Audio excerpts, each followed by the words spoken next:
Good morning to you and welcome to the AM show. As I always say, nothing happens to you by chance. God purposes everything that happens to you. And that is why you don't have to keep procrastinating that particular thing you want to do or you want to start. Why not start today? Why wait till tomorrow? What is preventing you from doing it? So today, as you are up, tell yourself that whatever I want to start, I'll start today. Whether I have the full complement of what I need or not, I'll start. Because nothing happens to you by chance, including the ideas that you conceive in your mind. So today, be you and do the best you can. Well, this is how the show will run. We'll start, of course, as we do always, with the AM news. And then we jump into the AM sport where we tell you the latest from in the world of sport. After that, we'll bring you the news review where we'll be bringing you what the papers are reporting. We'll be joined by Dr. Kwame Asante. He is head Center for European Studies at the University of Ghana. Suleimana Brahima is Executive Director for the Media Foundation for West Africa. He'll be joining. And Dr. Pakwesi Eduafo Abedu is a Development and Policy Analyst. Now, after that, we'll join or we'll zoom into our big stories where keeping ECG and Ghana Water Company Limited afloat, two companies make a case for why you may still have to cough out more money to pay your bills, plus ravaging spree of Ghana water installations in the central region through, as Galamsey activity continue with impunity to the detriment of public safety. We'll take you to the central region where a tour by the minister reviewed shocking scenes. You don't want to stay for us to go through those particular scenes. What we all do. Join us with your thoughts via social media and on phone when we activate the phone line so we can all share our thoughts on the issues together. Remember that the AM show is sponsored by Kenoga Company Limited and Syntex. Thanks. My name is Samuel Kojo Braze and today I'll be alone here. Thanks to the team who've put this together, led by, Kiss. Well, we'll start the show as we do always with the AM news with Noella Karim Yali.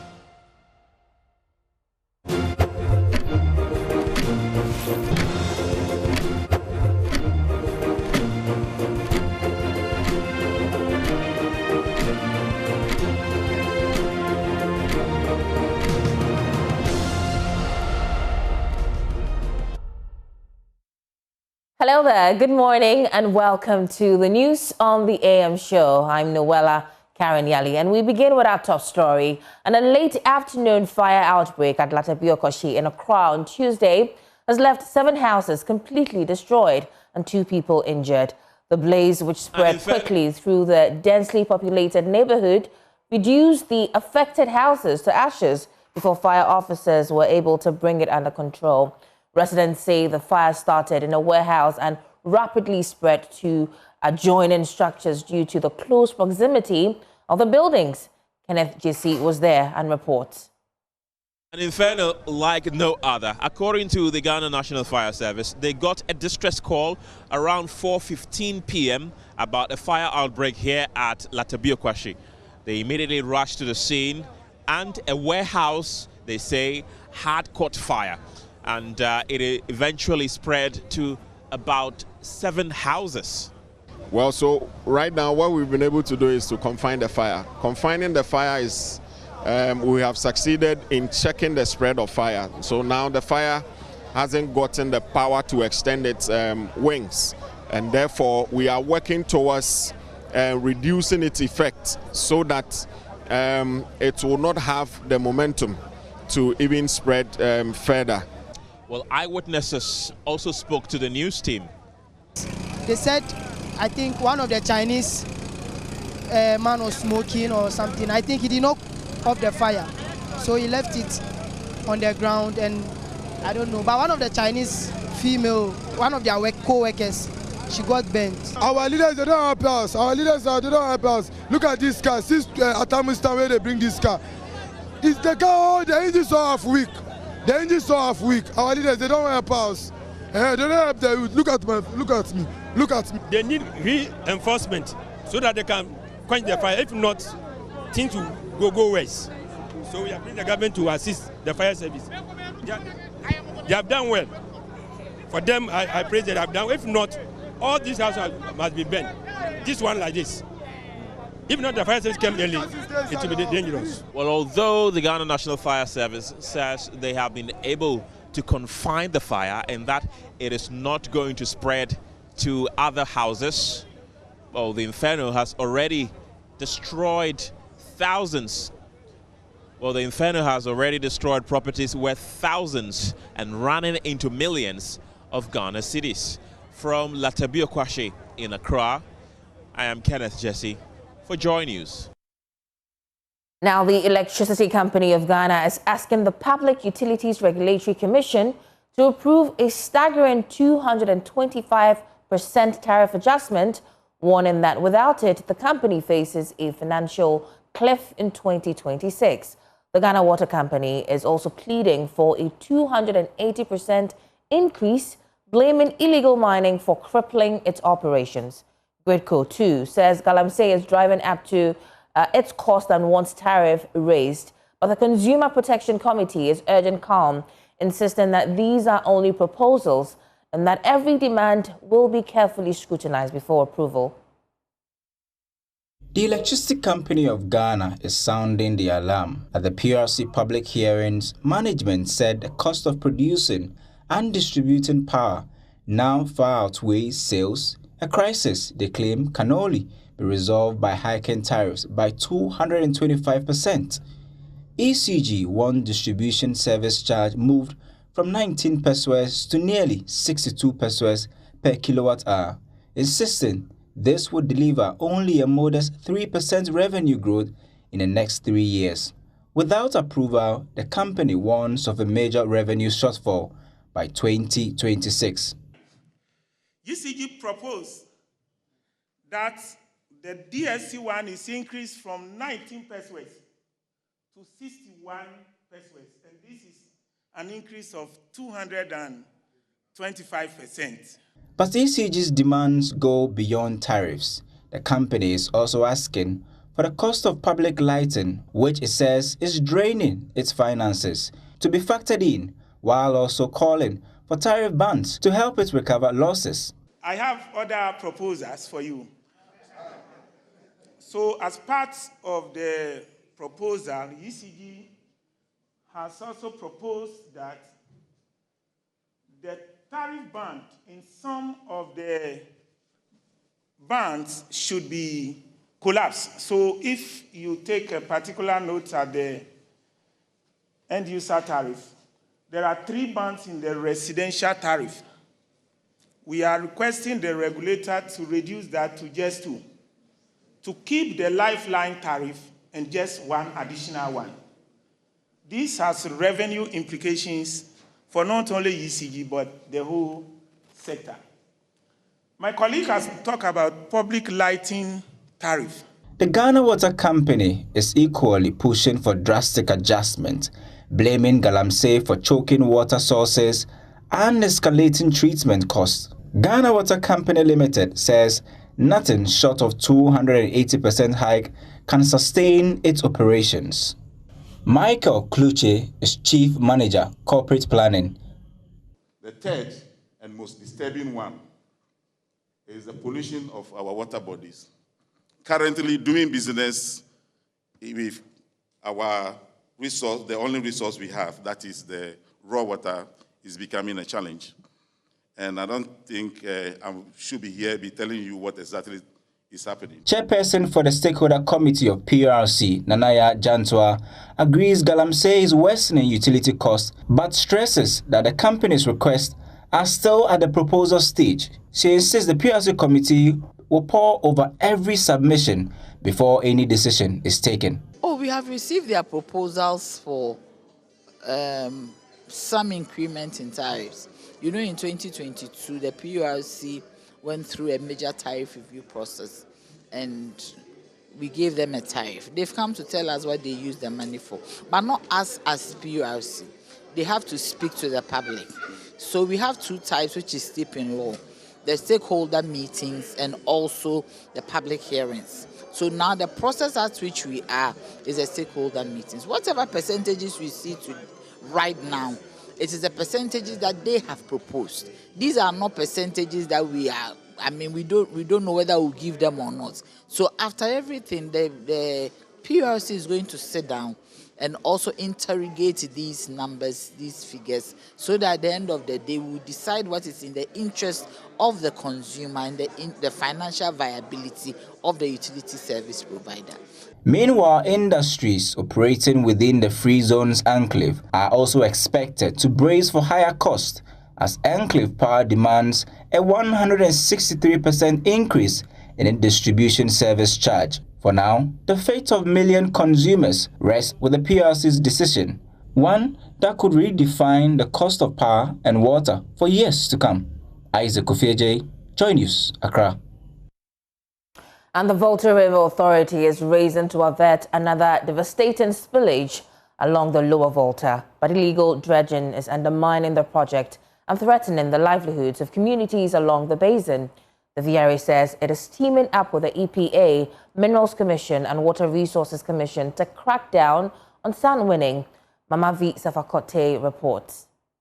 A joint task force comprising the Volta River Authority, Environmental Protection Authority, Minerals Commission and Water Resources Commission has been formed to curb illegal sand winning at the lower Volta. The dredging project, which began a year and a half ago and is expected to span 10 years, has been hampered by illegal activities that threaten its progress and the surrounding communities. At a news conference in Accra, CEO of Green City Ghana Limited, Isaac Kwabna Ofori, one of the official dredging companies, lamented the damaging effects of illegal sand winning on the project and local livelihoods. The illegal miners, what they are doing, they are disturbing the ecology of the river because of their illegal practices. We are using what we call the cutter section dredger method, of which method VRA told us to use. It doesn't disturb the river because we have to give a clearance about 20 meters from the bank before we can dredge, so that the surrounding 45 communities can still observe their practice of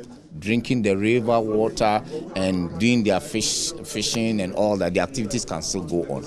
But however, the illegal miners, the illegal dredgers are now at the bank and disturbing everything for us. So we want National Security and VRA to up their game and help us flush them out. We are not flushing them out. They can come to us, we dredge the river sand, buy it at a very reduced cost and offload it to the market as our off-takers, because the volumes are so huge, we cannot even handle all. Managing Director of JSC Mediterranean Ghana Limited, Professor Albert Cholu, outlined measures to clamp down on the illegal activities. It's a very, very, very, very crucial issue.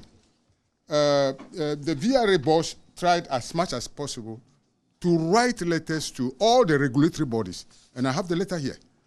And they all formed a task force. Water Resources, 3 of them officials, Mineral Commission, 3 of them officials, and then the EPA, 3.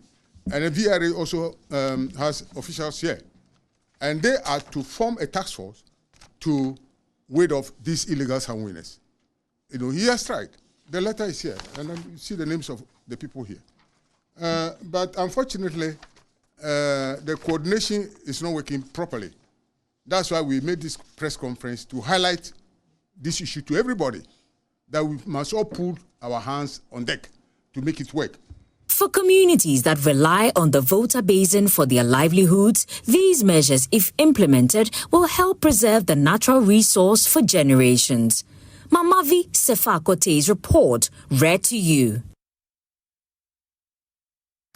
And the Central Regional Head of the Ghana Museums and Monuments Board, Clifford Ishon, has stressed the urgent need for Ghanaians to reflect on the lessons of the past as a guide to correcting today's mistakes and protecting the nation's future. Speaking at a symposium on slavery and heritage, Mr. Ishon explained that the board's mandate goes beyond preservation. It also seeks to challenge communities to rewrite historical wrongs and to use history as a tool for growth, cultural pride, and tourism. The Symposium on Slavery, Heritage and Community Engagement held at the Cape Coast Castle was a collaboration between the International Slavery Museum in Liverpool and the Ghana Museums and Monuments Board. Dr. Mahmoud Malik Saako, an assistant director of museum and archaeologist, shares the details about the symposium. Engagement is not about repatriation, it's about not sharing, but at least we also have the chance to also ask questions with regard to these millions of objects that were taken away and the atrocity that actually accompany some of these, and even taking these objects, some of them were taken in a violent way. So what we need to be asking that, let's start with this kind of collaboration with them, and also try to start asking questions while we are doing this collaboration, because we all have the same knowledge, or we are all at equal level, and nobody is superior to the other. Then when we are able to have understanding among ourselves, then we'll pave the way for this restitution and repatriation, and even including what? Justices to some of the people who were taken out of this part of the world into the Caribbean and the Americas. The lead curator of the International Slavery Museum in Liverpool, United Kingdom, Miles Greenwood, indicated that the symposium facilitated an open conversation about injustices caused by slavery. The colonialism broadly led to many injustices, and one of those injustices was the extraction of material culture and of wealth and of knowledge from places, from colonized countries. And in order to address that injustice, we need to have honest conversations about what that looked like, what those realities were, what was taken, but what was also the circumstances in which they were taken, what's happened to these objects since they were taken. And we need to find ways of repairing that justice. And if that the repair that is wanted by the communities that the injustice has been done to is the return of those objects, then we should be very open about facilitating those conversations. Central Regional Head of the Ghana Museums and Monuments Board, Clifford Ishen, stated that the aim of the symposium is to draw lessons from the past to secure the future. You see, the focus of this thing is to learn from the past, try to correct it today and secure the future. So everything that would help us to learn is critical in making sure that the objective is achieved. As an institution, we are working to ensure that we engage more people to the facility. We are not even looking at the financial side of it, because our work is to educate people and get them to stop some activities that will go against us. So everything we are doing is for that purpose. From Cape Coast, Abigail Lissel Nkrumah reports for Joy News. Now, on the occasion of World Literacy Day, non-profit organization Engage Now Africa is urging strong collaboration between telecommunications companies and internet service providers. The call is to expand digital access and harness smartphones as tools to promote education and bridge the literacy gap in Ghana and beyond. At a colorful gathering in Accra to mark World Literacy Day, Engage Now Africa, in partnership with MTN Ghana and the Church of Jesus Christ of Latter-day Saints, brought stakeholders together to reflect on the power of literacy in transforming lives. This year's celebration, themed Promoting Literacy in the Digital Era, underscored the need to blend traditional learning with modern technology. Speakers noted that while reading and writing remain essential, the future of education depends heavily on digital platforms. Engage Now Africa, however, warned that poor internet access and limited smartphone use in rural and undeserved communities continue to widen Ghana's literacy gap. Here's Country Director for Engage Now Africa, Cecilia Amankwa. It's very easy, but we can do this very well with the telecos there, because they are the internet service providers. You know, you can do so much, but there's little we can do without internet. So if we are able to collaborate with, that's why we are constantly engaged with MTN Ghana to make sure that we bring this program together to be able to use the internet to propagate the message of education or knowledge to the rest of the world. So we can bridge this gap if we work together as partners with the internet service providers, and also as we use our smartphones in searching for things that will make us grow or gain more knowledge. I think it will help us to bridge that gap. Special guest and chairman of the event, Gamanche King Takite Kochuru II, commended the organizers and pledged his support. I want to thank all collaborators, all stakeholders, all partners for this great effort. Having such relief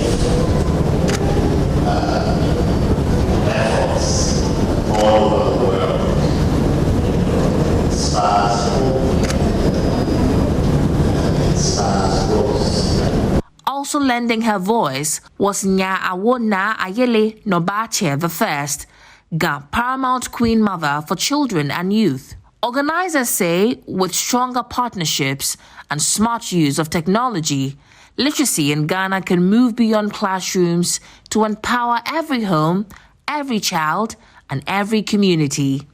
For Joy News, Noella Karen-Yale. Let's do the business updates now. And the Ministry of Energy and Green Transition has revealed that 3 investors have expressed interest in the country's quest to develop nuclear energy as part of its energy mix. According to the Deputy Minister of Energy, Richard Jan Mensah, the move represents significant progress aimed at improving the country's energy output. He furthered this and other initiatives, including the ongoing renegotiation of the debt owed the Independent Power Producers, IPP, contributes to measures being implemented by the ministry to ensure affordable electricity. The ministry has a target to reach 90% coverage by the end of the year. And our vision is also not just only making electricity accessible to all Ghanaians, but also making sure that it's much more affordable to our people. So one of the measures we are putting in place is now the competitive procurement for power generation, and then also now the renegotiation of existing power purchase agreements, which currently we've made almost about 7 IPPs have actually met with the ministry, and we have done some negotiation and have concluded on that. Very soon, when we are done with everything, we will come out officially to communicate what we have, the milestone we have achieved on that.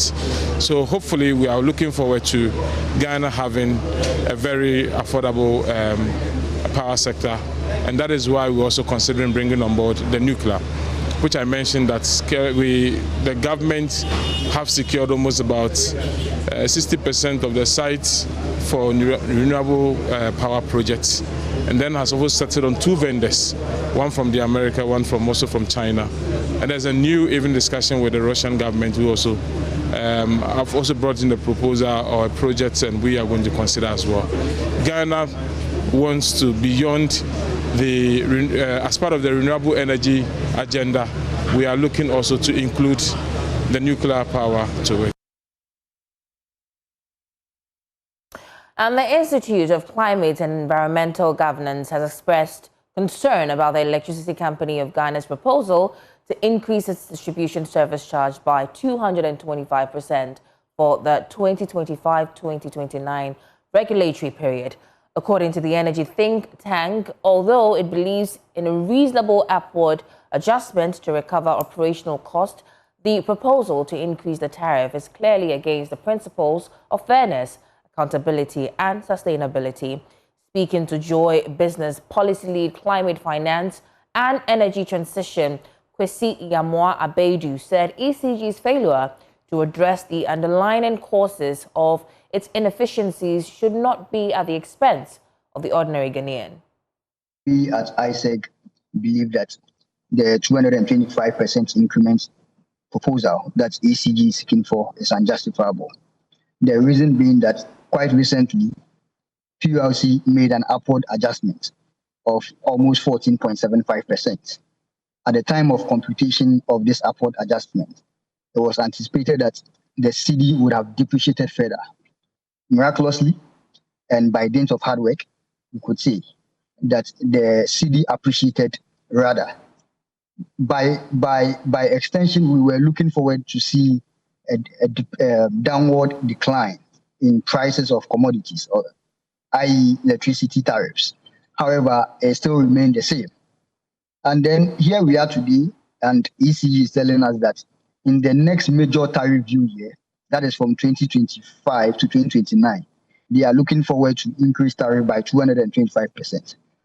We must say this categorically, that ICEG is not against the increment of tariff.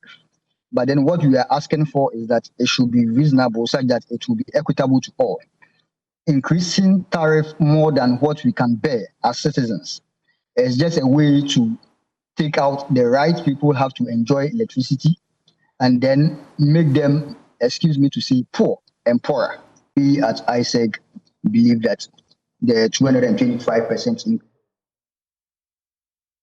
Well, let's wrap the business update with some news in the commodity market.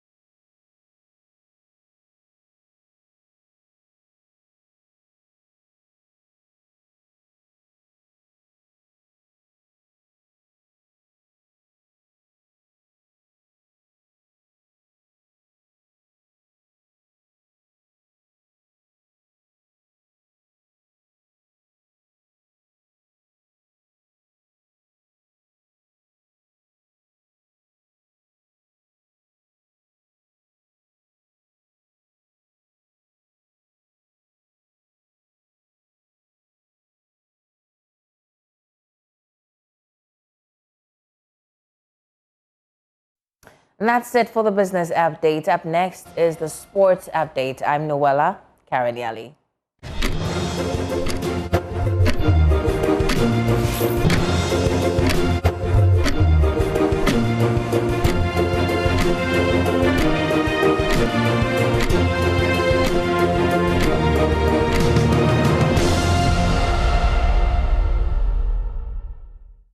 Good morning. It's time for sports on the AM show. My name is Haruna Mubarak. Now, Ghanaian sprinters Benjamin Azamati and Joseph Paul Amwa will lead Team Ghana's contingent to the 2025 World Athletics Championships in Tokyo after being included in the 8-athlete squad for the competition later this month. Now, Ghana has not won a World Championship medal since 2005. Now, former Ghana coach Elom Amaneto is urging experienced sprinters Azamati and Joe Paul to step up and make a mark at the championship. What we have to do as a country, as a nation, as a sports-loving nation, you could see that like there's so much love for the track team right now, especially the 4x1. That is why when they don't do well, everybody go online and I mean express their frustration. And we get disappointed. When Italy won the Olympics in Tokyo, I mean they were having only Marcel. But they concentrated on they believe in their baton exchange. Why? Because all of them are based in Italy. They have been training together for a very long time, about 8 months. So when the incoming runner is coming and there is something wrong, you are going to feel it. You know it. Because this is someone that you train for with a lot of time. When that guy is moving so fast, you know that, no, I have to imaginary adjust my check mark to be able to take off early. And if he's running slow too, you know that, no, this guy is not coming. If I'm able to use that check mark, I'm going to, run away from him. But a lot of time, our team doesn't have that kind of preparation. So a lot of time we get to the major championship and we are dropping baton, or we are not able to do the exchange and we get disqualified. But, we are going to depend more on the experience of Azamati and Jopor. I mean, they have been there. And Rashid's running a very good time right now, which is good. But most importantly, it's going to depend on how they are placed in the quartet. Who is going to start? Who is going to run the backstretch? Who is going to run the curve? Who is going to run the ankle leg? I mean, all those things are going to play a very major role if we have to move to the final and possibly finish on the podium. Now, the Frafras have been crowned champions of the 28th Frafra Dagaaba Friendly Games held at the Elwak Sports Stadium in Accra. The event, themed Unity in Diversity, brought together both ethnic groups to foster peace and unity through sports and cultural activities. There's more in this report. The 28th edition of the Frafra Dagaaba Friendly Games drew hundreds of spectators to the Elwak Sports Stadium, where sport was once again used as a platform to promote peace and unity. The action began with football as the Frafras edged the Dagaabas 1-0 in the men's match, before the women's side powered to an emphatic 7-0 win. The Dagaabas excelled in the lime and spoon race, sweeping both categories, and shared honors in the sack race. The women victorious for Dagaaba, while the men's crown went to Frafra. On the volleyball court, Frafra teams proved unstoppable, sweeping both men's and women's matches in straight sets. After points were tallied across all event, Team Frafra emerged overall champions. Guest of honor, Banko Na, Jama, Matara, praised both communities for using sports to strengthen peace and urge others to emulate the example. Joint Planning Committee Secretary Mr. Philip Atinga revealed that the 29th edition is expected to be even bigger and will go international. Largely and by and large, everything has been successful. There has not been any incidents. And as you can all see, it's been very successful, and we are very grateful to all manner of people who were able to make it for today's event. For the 29th, we plan to launch the 30th anniversary on the 29th anniversary.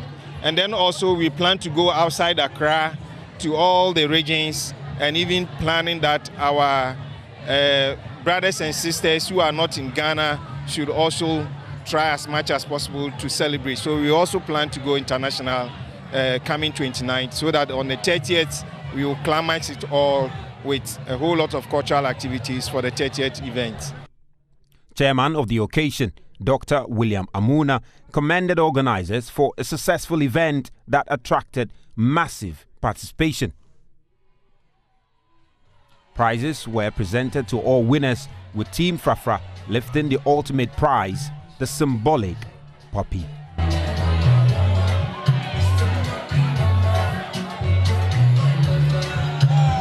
Thank you very much.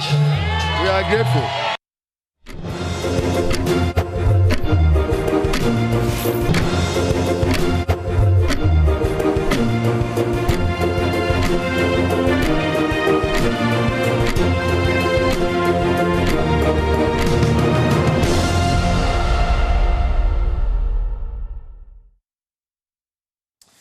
All right, so good morning once again and welcome to the AM show. It's time for us to go into what the papers are reporting today. But you know what, Ghana, let's talk water tanks. Do you know the secret to real water storage? It's simple. If your tank doesn't have the torches on it, then it's not the correct tank. That's right. The torches tank, Sintex tank, is the champion of water tanks. Why? Because it is strong, durable, and built to handle our Ghanaian weather. So whether rain or shine, Sintex tank has your back.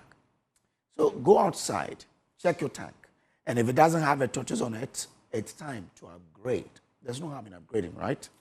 Join the Sintex tank family today and enjoy water storage that's tough like a tortoise. Call 0244 33 5168. 0244 33 5168 to buy it now or find one of our 400 agents across the country. You can also shop online at syntexgh.com. Sintex tank, a strong, a tough. Well, let's get into the news review now, and I've been joined by Dr. Pakwesi Eduafola Beidu. He is a development and policy analyst.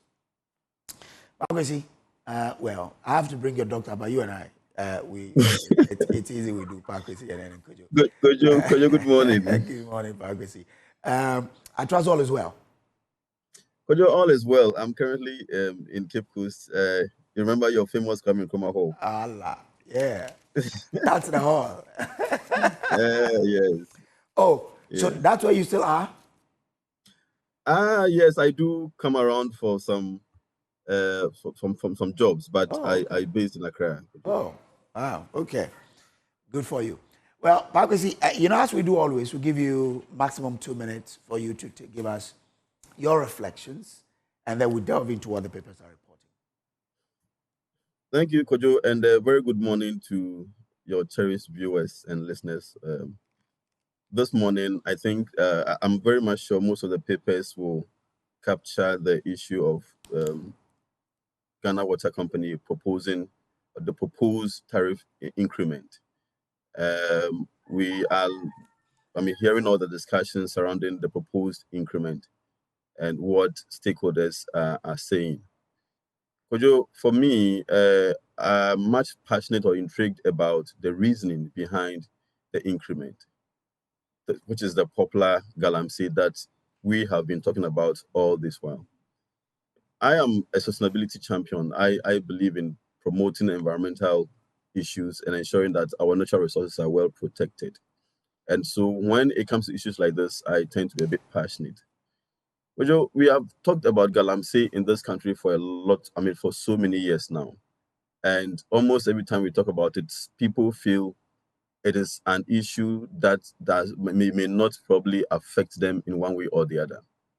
But indirectly, every Ghanaian has been paying for the cost of Galamsey activities in this country. And this proposal, which the Ghana Water Company has indicated without missing words that it is out of Galamsey that this proposal is coming up.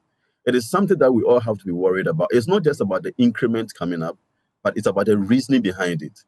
And more especially because it is not like the increment is as a result of Galamsey activities which occurred in the past. This is an activity which is currently still ongoing. And so what it means is that as far as Galamsey continue to be perpetuated or undertaken in the country, we should always be ready to pay for more. The next proposal may not be 230, 250% or 280 as they are proposing now.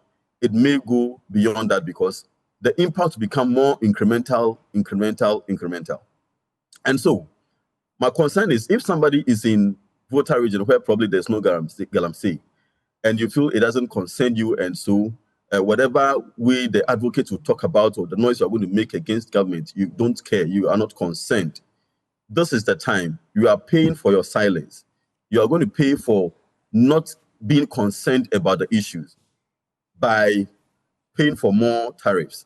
And the interesting thing is that these tariffs are cross-board. And so when the increment comes, wherever you are, whether there is Galamsey in your area or not, you are going to pay. And that is something we must be worried about. There is something we call tragedy of the commons. The tragedy of the commons. We have the resource there. Few people are exploiting it. But in the end, all of us are going to pay for it. And so it is important that we as a people understand that if someone is perpetrating an act which is not good, especially with issues of natural resources, which does not have its impact within a confined geographical area, but extend to wider populace. It is important that wherever you are, you show some concern, you add your voice so that we can all fight the menace. If not, we are going to bear the brunt of it. I just did a simple calculation of the increment, and I asked myself, look, the average household, an average household in Ghana is about 3.6. That is about four household members. Now, if you have a household or a family where, you are 4 in number, the simple calculation is that currently people are paying about 200 to 300 cedis per month for water bill. Now, with this proposed increment, you are now going to move from 200 cedis, which you are paying now, to about 700 cedis and more. How much is your salary? How much do you earn every month? So if you are earning 3,000 cedis, if you are earning 2,000 cedis, you are going to spend almost 50% of your money or 30% of your income to pay for water. What comes with electricity and housing itself and all the other expenses that comes up? This is a critical issue that we can't sit down, we can't keep quiet over it.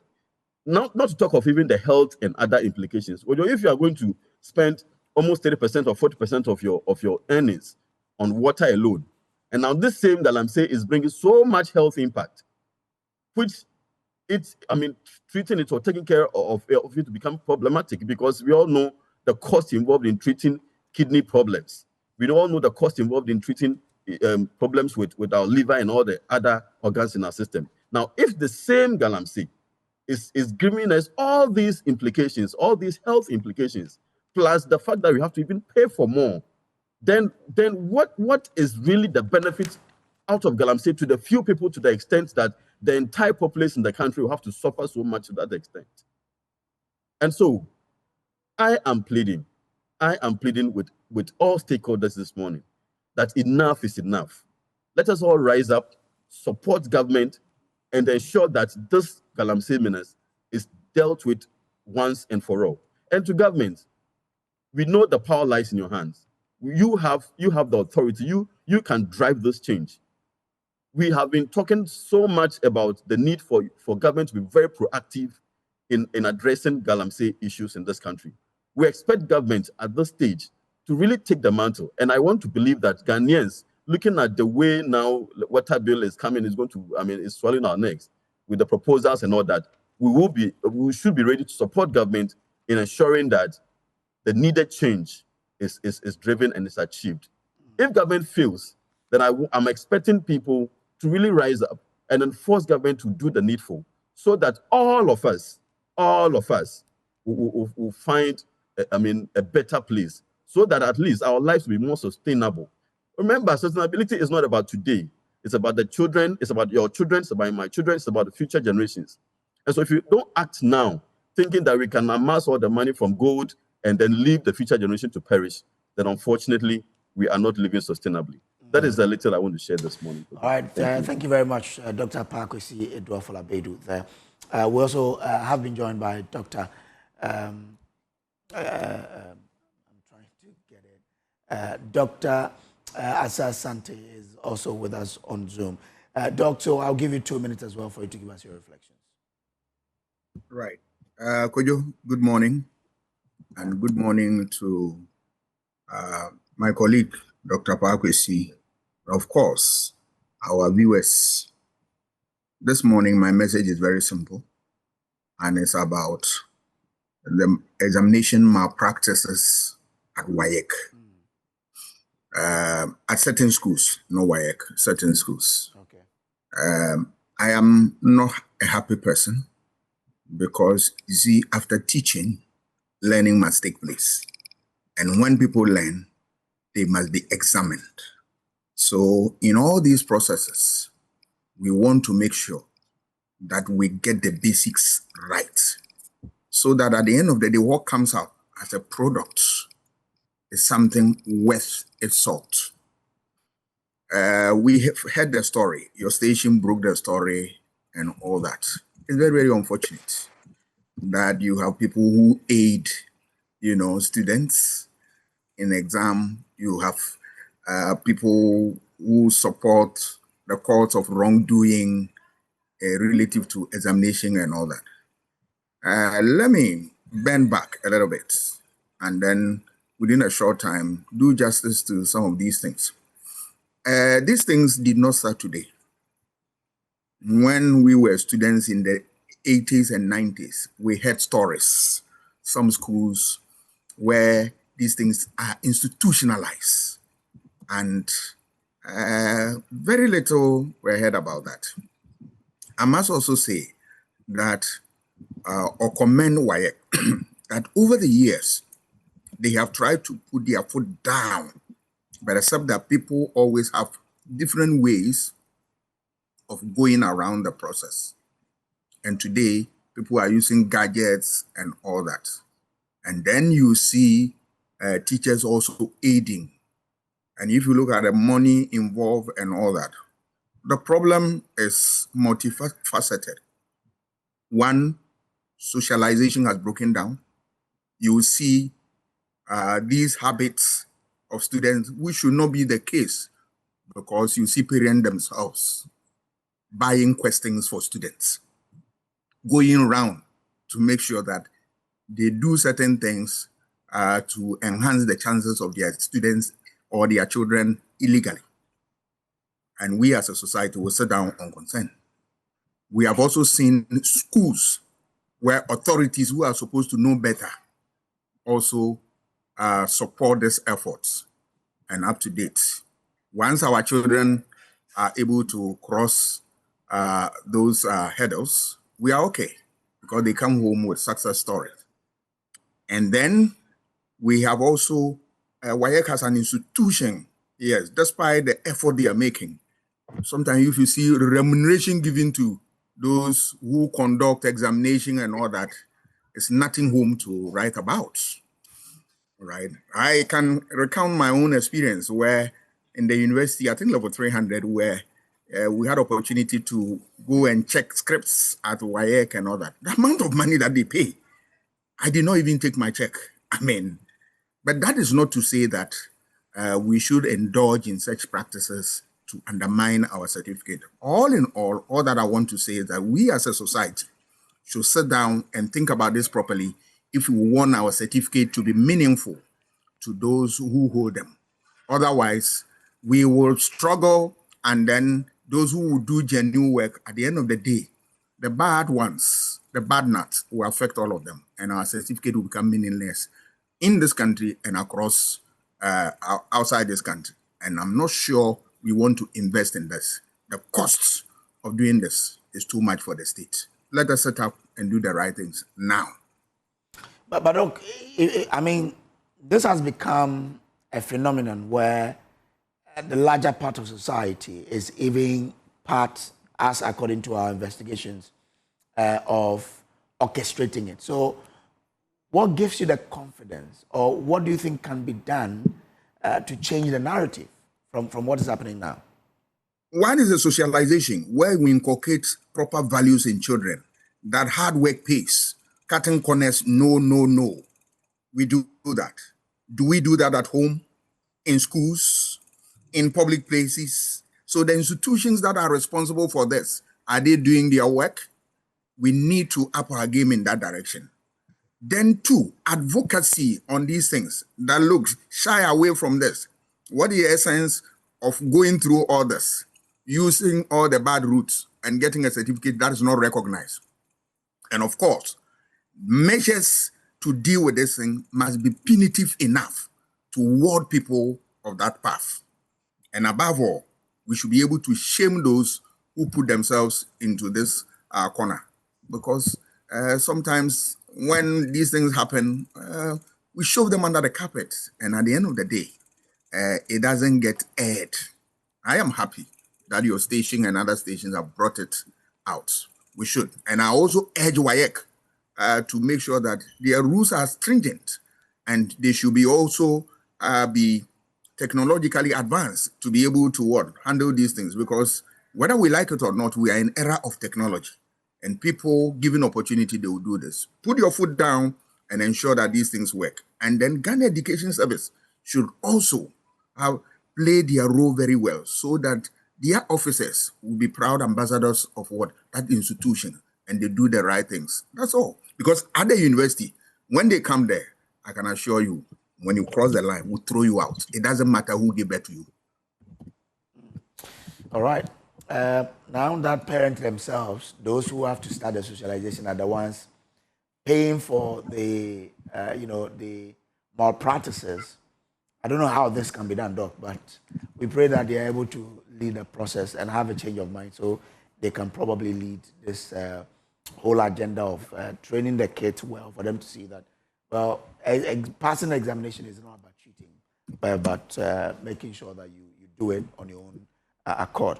Let me bring in Suleiman Abrahima now. He is also joining us. So as we do, I'll give you 2 minutes as well to give us your reflections on issues that you want Ghanaians to hear about before we go into the papers.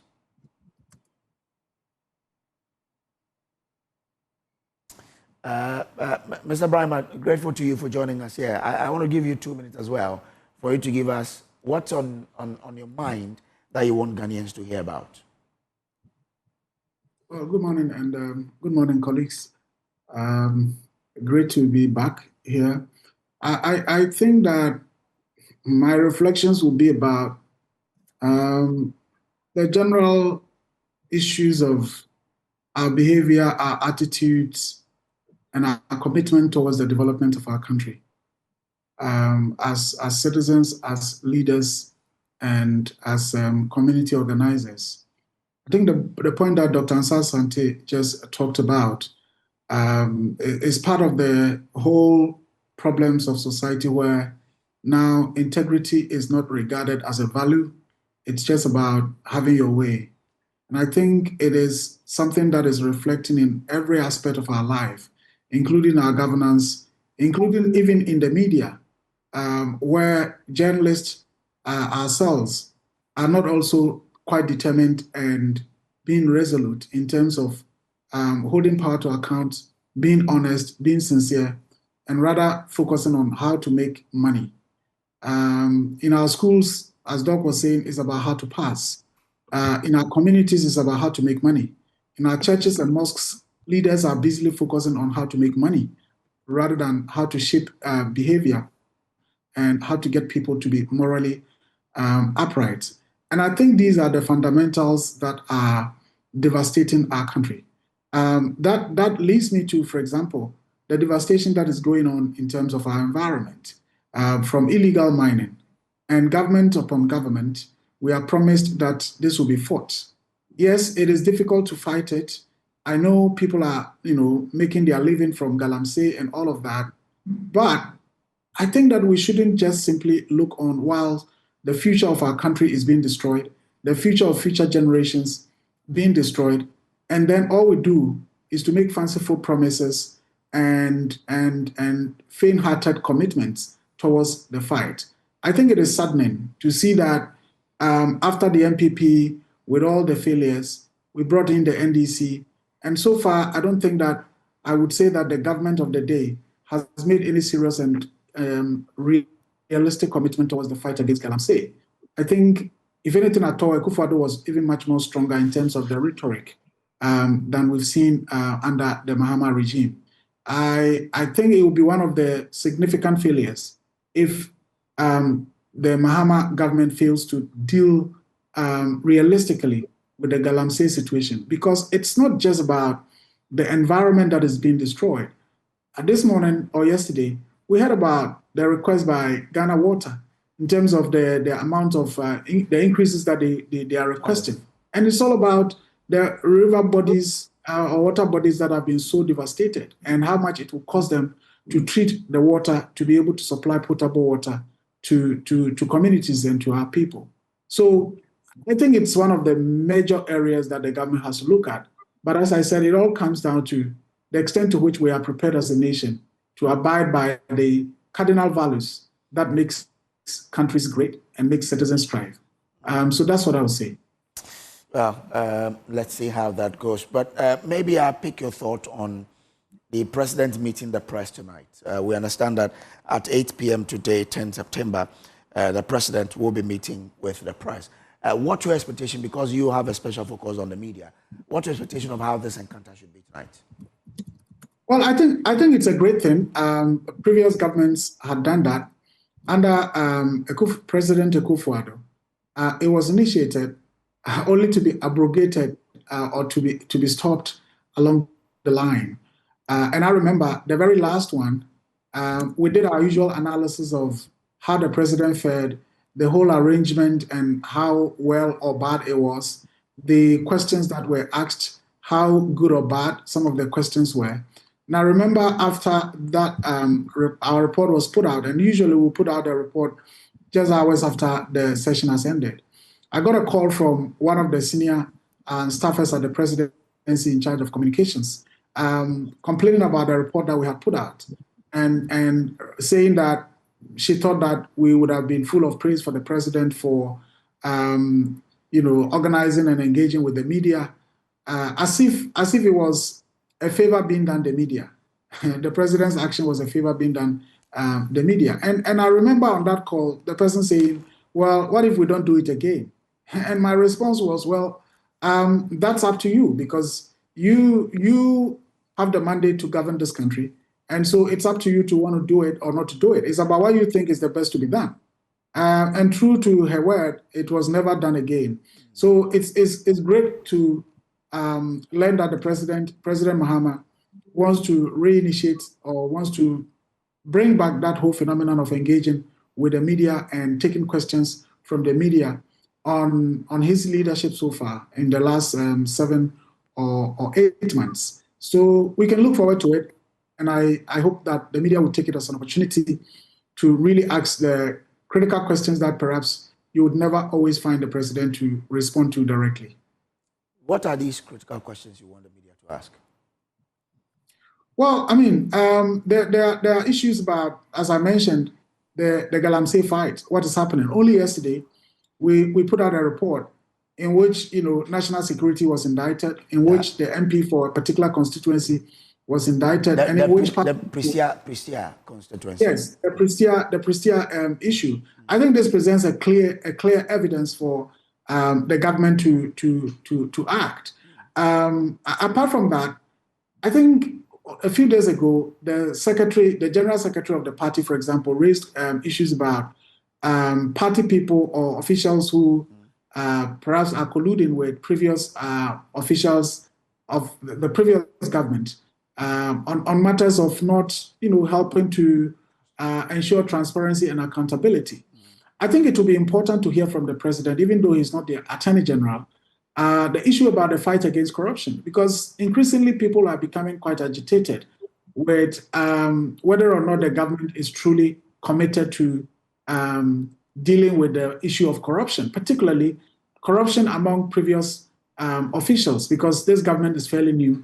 And so we are yet to uncover whatever is happening at this stage. So it will be great to hear from the president, for example, this whole thing about ORA and whether we are really getting any results from the ORA process. The Attorney General has been organizing press conferences, updating citizens about processes and all of that, giving timelines which are not met, and so on and so forth. I think all these matters will be good to be explored, and critical other issues. Okay, thank you very much. I don't know if Dr. Asante would also want to take a bite on this particular one, the president meeting the press tonight. Yes, as my colleague Sule has said, he said it all. I'll add a few things to it. If you look at this model, it has been used over and over and again. And one want to see results from this. And what am I talking about here? It's not just that program that is organized, journalists go there, post questions, and president will answer them and all that. But how he works with what? The information given to him. Yes, we want him to, after receiving that barrage of questions and having information from this, we should be able to see improvement in areas that the questions were posed at. We want to see that. So in other words, we want to see the president making use of the information given to him and then using it as part and parcel of the governance process or governance activity. And that is what we want. Not only that, we want questions that relate to political, issues in this country, the goings on within the political space. We want to see. And one of the things I want to see is arrest and detentions of people. And we want to understand why. Why do we have that? And we need to be educated on that. The arrests, the detention, the bail conditions, and the rest of them. What is the rationale? What are the issues we need to know about that? Do we have to be worried about it or not? Are people doing the right things in there? We want to understand that. We also want to understand the economy, how far we have come, all right? Because yes, a few days ago, we realized that the CD has started the strength has started going down. And what is happening? Is there any hope for us? Yes, what is the employment situation in the country? Even though all these things I'm saying, the government is too young, all right? But we are saying that there is something that the government can do within this period. We want to see how far the government has gone relative to what? Employment conditions for young people who are yearning for jobs. We want to also see in the social area that what is happening, Boko conflict, how far have we gone with that? Why our people become refugees in other countries, and what efforts are we doing to bring them home and make sure that they continue their lives from where they left off? What is happening in all these areas? We want to have fair and honest answers. And then when we are able to get that through our representative, which are the journalists, whatever information that they will also glean from this process, we want our president to go home and look at them and factor them into the scheme of governance in the country. Grateful to you. Let's go into the papers now. Daily Guide and the Ghanaian Times are reporting something similar. Then I want us to add them. Now, government secures $1 billion deal to support 300 small-scale mining operations. That's according to Sammy Jemfi. He says, or the story says, the government has secured $1 billion investment package through an MOU signed on August 22, 2025 with 3 international direct mining companies. The initiative, according to the Chief Executive Officer of the Ghana Gold Board, Mr. Sammy Jemfi, would support the establishment of over 300 responsible small-scale mining operations and is expected to create thousands of jobs while boosting sustainable gold production. The Gold Board, in partnership with the Ghana Geological Survey Authority, is also undertaking a detailed geological mapping to build a robust national data repository and reduce the environmental impact of exploitation or exploration. Now, on the page 3 of the Daily Guide, it says, small-scale gold export hit $6 billion, according to the Gold Board. So, according to him, the country's small-scale gold export have surged to an unprecedented $6 billion in just 8 months of 2025. According to Sammy Jemfi, the record milestone represents 66.7 tons of gold exported between January and August this year. So here we have it. Government wants to support some 300 small-scale mining operations, and they say responsible small-scale operations. Along the same line, we're being told that local or small-scale gold export hit $6 billion. I don't know how we situate this in the context of our fight against, Galamsey, and how this is also helping us, or how these 300 small-scale mining firms will help us deal with Galamsey. Let me start with you, Suleiman Abraham, on this.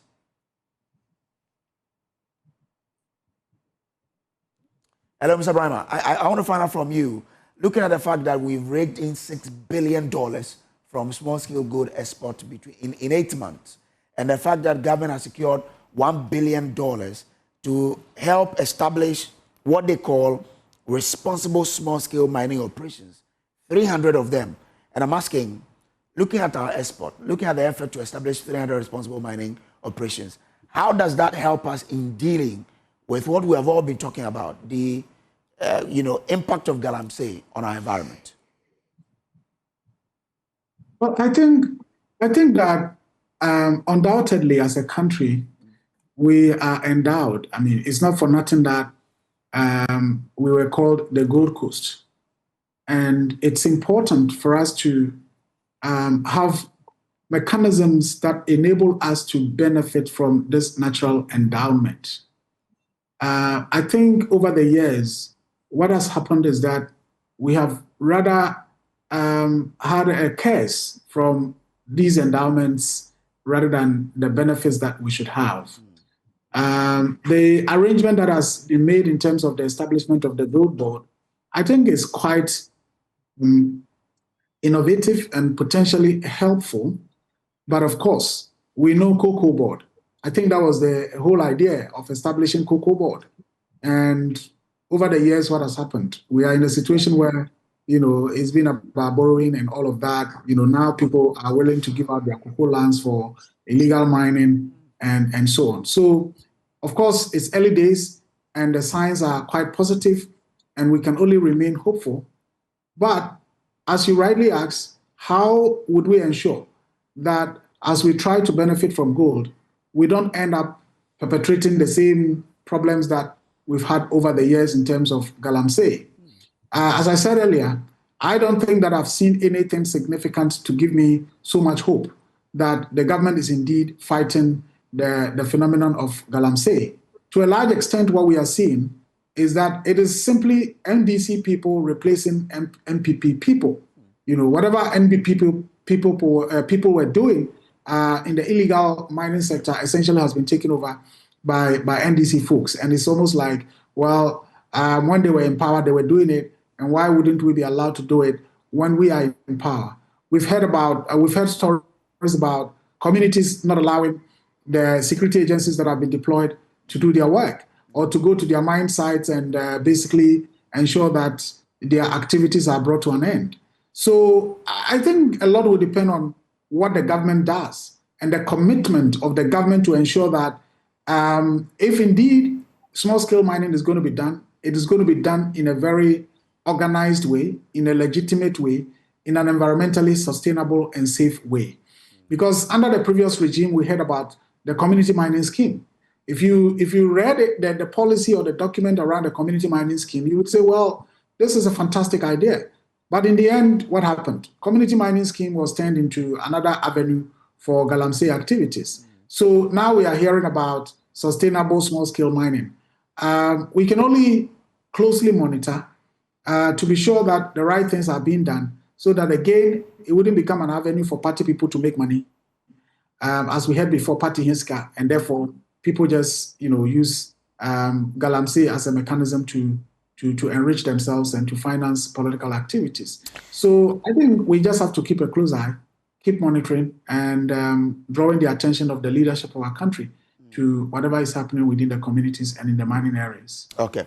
Let me bring in Dr. Asante.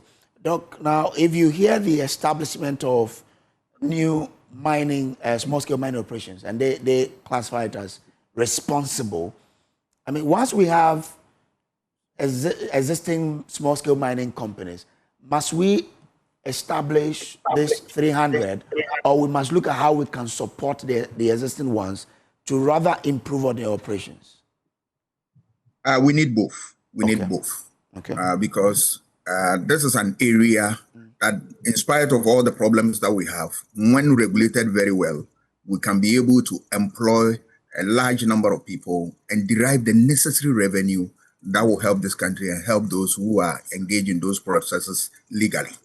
So I believe that, yes, much as we have existing group of people who already are in the industry and working according to what plan and according to law, we need to also add more. But if we do, we must be conscious of the fact that we are not going to aggravate the situation that we have on the ground.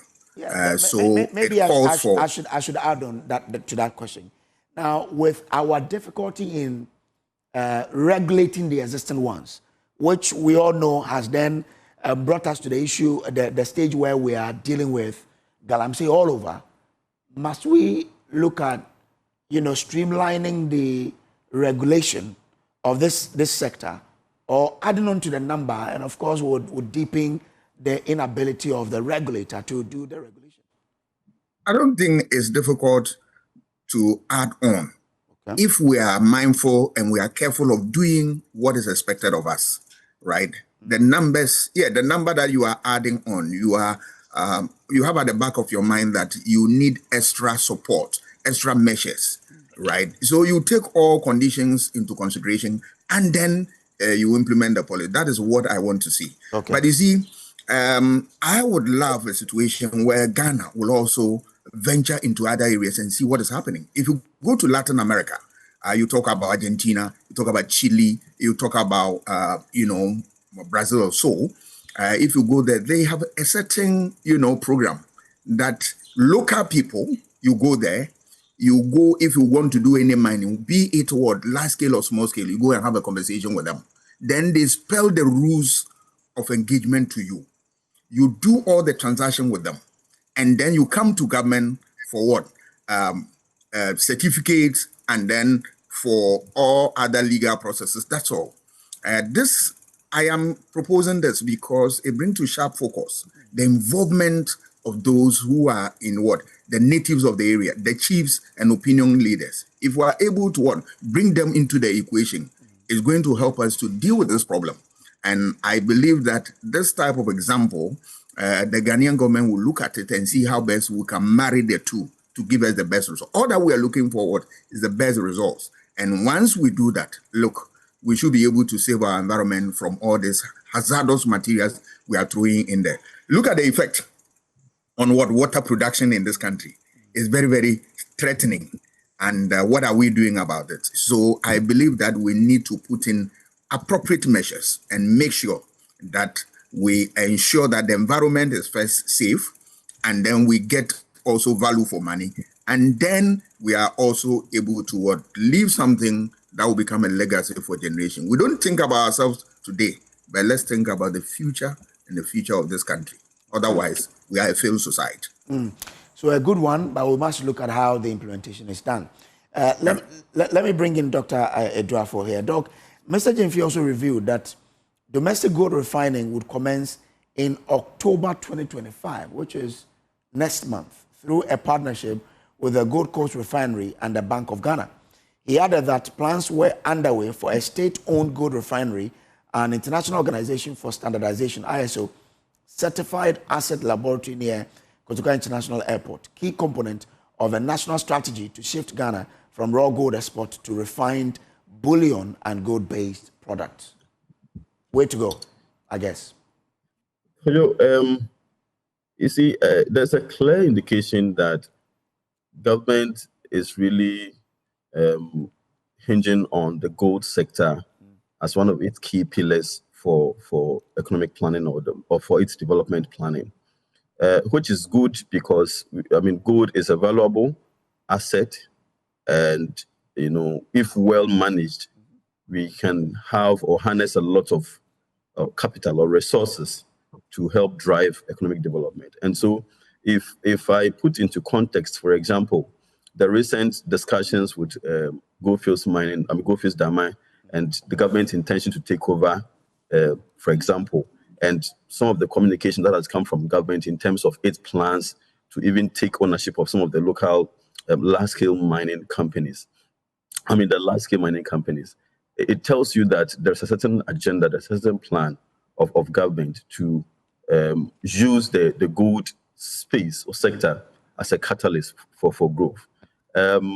What I will only admonish is that the government bring forth its plans, its intentions very clear, so that people or we, the citizens, will support government in that regard, so that it wouldn't have any misconceptions in terms of what government intends to do, in terms of the negative perception that comes around, for example, state ownership and state running its own companies, and the fallout that comes with public sector management systems. Refining gold is very good. It's very good. And it's just about gold. Most of our raw materials in this country, one of the things that we can do to help ourselves, to create more employment, to add value, and then make sure we get more foreign exchange, is really to add value to whatever we do here. And so to talk about refinery is a very good thing. However, my issue is always about the production. It's always about the production, how the production processes are done, where do we get the gold from, and all the other issues that comes with it. You see, we are now looking at investing so much money into the gold sector. I'm quite worried, Kojo, this morning, because if you look at what is happening now in the small-scale mining sector, okay, in fact, things have been so normalized when it comes to environmental destruction, to the extent that you go to a typical community in Pristia, Wase, Kropon, and all the Galamsey areas, and the people, the actors involved, including the traditional authorities, the assembly members, and all the key, those who matter in the communities, are very much involved in these activities. And in fact, things have been so normalized that sometimes when you even talk about when you talk about following the law, it becomes almost like an impossible request.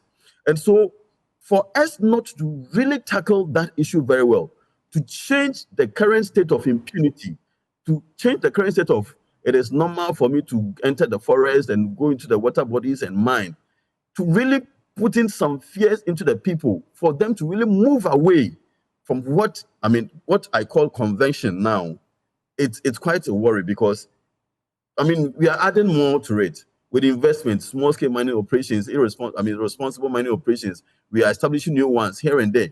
What signal are we also sending to those who are already engaged in the illegalities? What signal are we sending to them? But won't it be possible that once government comes in and help establish these 300 responsible mining operations, it will then foster that sort of responsibility that we demand from these operators? Kojo, let's start from somewhere. You see, government was in before, before small-scale mining escalated to the level that now we cannot control. Okay. Before Galamsey got to its west stage that we are talking about now, they were responsible small-scale mining. In fact, they were registered and regulated small-scale mining companies. What happened? There still are. Those small-scale mining operators are still in business. They are still in business. But what are we happening now? We have report from the Minerals Commission itself telling us that there are some regulated or some small-scale mining companies which they have the permit, but they are mining illegally. So what caused the slip from those who have the permit is supposed to be regulated, slipping into the illegal operations? Where was government? Where were the regulations? Where were the laws? And so it leaves to worry. However, it doesn't mean all hopes are lost, Kojo. If even government's intention is to establish these 300 responsible mining operations with the idea of using them as models for existing operations to learn from them, then I would just admonish that Sami Gyamfi and his team, government, should come very clear in terms of the strategy, the approach, the model that they intend to use to ensure that these 300, which probably may serve as models or may serve as a driving forces, how they are going to use the models to encourage the others who are not doing the right thing to join the pool. If not, and then this 300 is just established because we want to promote sustainable mining and leave it out a bit for them to operate with the caveat that government is regulating them, to what extent can we be assured that at a point they will not also slip into the illegal operations? Because remember, regulations come with some restrictions. Regulations come with doing some activities which may not be so convenient. And every human being by default, want to do things that will make him or her comfortable at the expense of whatever sacrifice that he or she has to make. And so we need to be very strategic and clear in terms of the model. If not, I'm a bit skeptical about this whole thing and how it's going to help fight Galamsey. Clearly, you can see that government intention or government has a very bold intention to generate a lot of good resources to help drive the economy. But we need to be very, very careful, because if not, the consequences will be very, very dire. All right. Let's move on to page 20 of the Ghanaian Times. It says, Obasanjo urges Africa to avoid IMF dependence.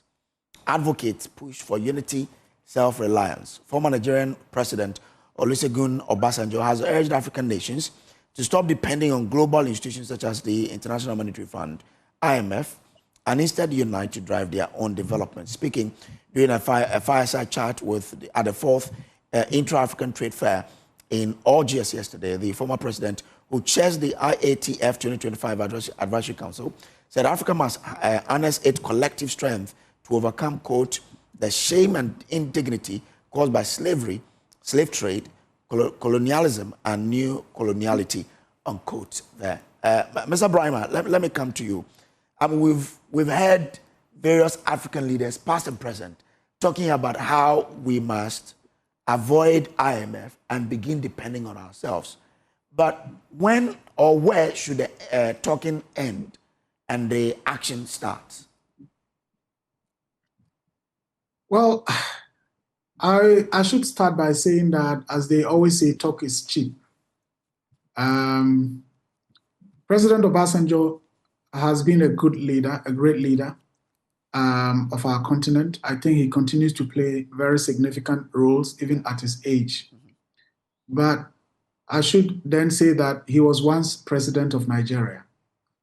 And I don't think that people would have any strong basis to say that when President Obasanjo was president of Nigeria, things were so rosy, corruption was kept, and Nigeria really utilized the potential, the great potential that that country has. So I think that he would take part of the blame for where Nigeria is at the moment. But the call that he makes is significant, even if there have been mistakes in the past. I think we shouldn't just say because things have happened in a bad way in the past, we should continue on that path. Back home here in Ghana, I have no doubt in saying, for example, that if this government were to be able to recover just half of the monies that were stolen, looted under the previous regime, under the previous MPP regime, that would give us perhaps 10 times what we got from IMF, the last IMF support, with all the conditionalities that we are going through. In the same way, if this government is able to protect the resources of this country from the pillage that we've always witnessed, and if this government is even able to ensure that at least only half of the money that would have gone to corrupt officials is protected, I am quite confident that we would see a revolutionary development of our country. Look, if you look at some of the findings and the data on how monies have been looted in this country, sometimes you can only get depressed. I mean, look at even what happened at National Service. That is the current issue that we are all familiar with. You know, thousands of toddlers, thousands of people above the age of 100. National Service, at most, people should be paid for 13 months, 12 months of work and 1 month of transport. And then you have over 100,000 people over the last 5-6 years, paid some of them 72 times instead of 13, some of them 50. If you're looking at those who are paid more than 13 times as required, you are talking about over 100,000 people and over 1 billion Ghana cedis, and that is just that category. If you look at sanitation, and I would be quite disappointed if this government continues with the very corrupt deals with the Jospon group of companies. Look, you take the pollution and sanitation levy, for example, since it was introduced in 2022, and how much has been mobilized and how much has gone to one company. It's just alarming. You look at disbursement from the various ministries, and I think in the following days, we're really going to take on ministers and appointees who are determined to protect these corrupt deals and have them continue, and are not willing to even release information about contracts that were signed under the previous regimes, which are obviously corrupt contracts. And one wonders, what is the desire? Why are people willing to protect and preserve corrupt deals that happened under the previous regime? When this government came, the early days of this government, we heard about all manner of noise. Oh, these ECG containers, how much ECG containers were, things were imported and they are here, they are there. Over time, what has happened? What happened to all those issues about ECG containers and so on and so forth? Cocoa board, jute sacks, what happened to them? I want to believe that President Mahama, the golden opportunity that he has to leave an enduring legacy, I don't think that the legacy President Mahama can leave for his family is how much money he's able to make. I don't think the legacy he can leave for his family is how much houses he's been able to build, and whether they are in Ghana or elsewhere. I think the legacy he can leave for his family, that they will be proud of, is that forever and ever, President Mahama will be mentioned and remembered as a good leader who once ruled or governed this country. And this is a golden opportunity that I expect that he wouldn't blow it away. And not blowing that away would mean that he has to really take up some radical measures. He would have to make some people very, very uncomfortable. He would have to surprise some of his party people and some of his party leaders with certain actions that he would take. He would have to burn some bridges. He would have to disappoint some religious leaders. He would have to disappoint some chiefs. And I can only hope that he will muster the courage and the confidence to do that.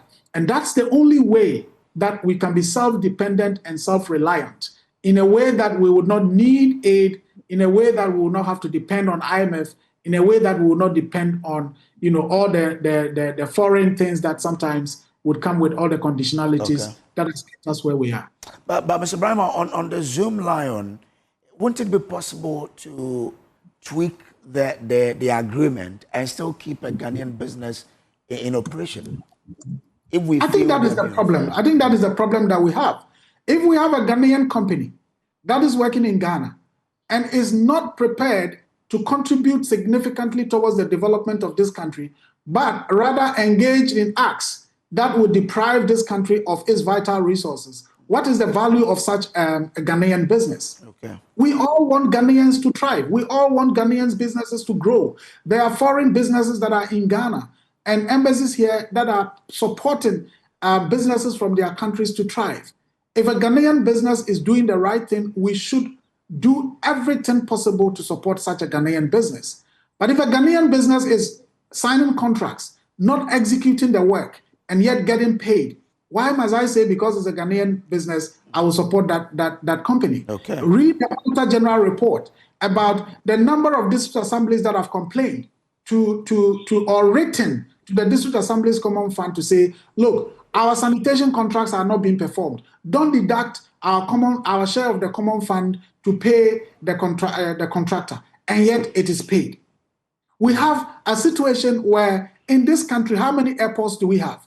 And in 2022, for just 9 months, for only 9 months, almost 96 million Ghana cedis is paid to a company for supposed disinfection of airports and aviation facilities.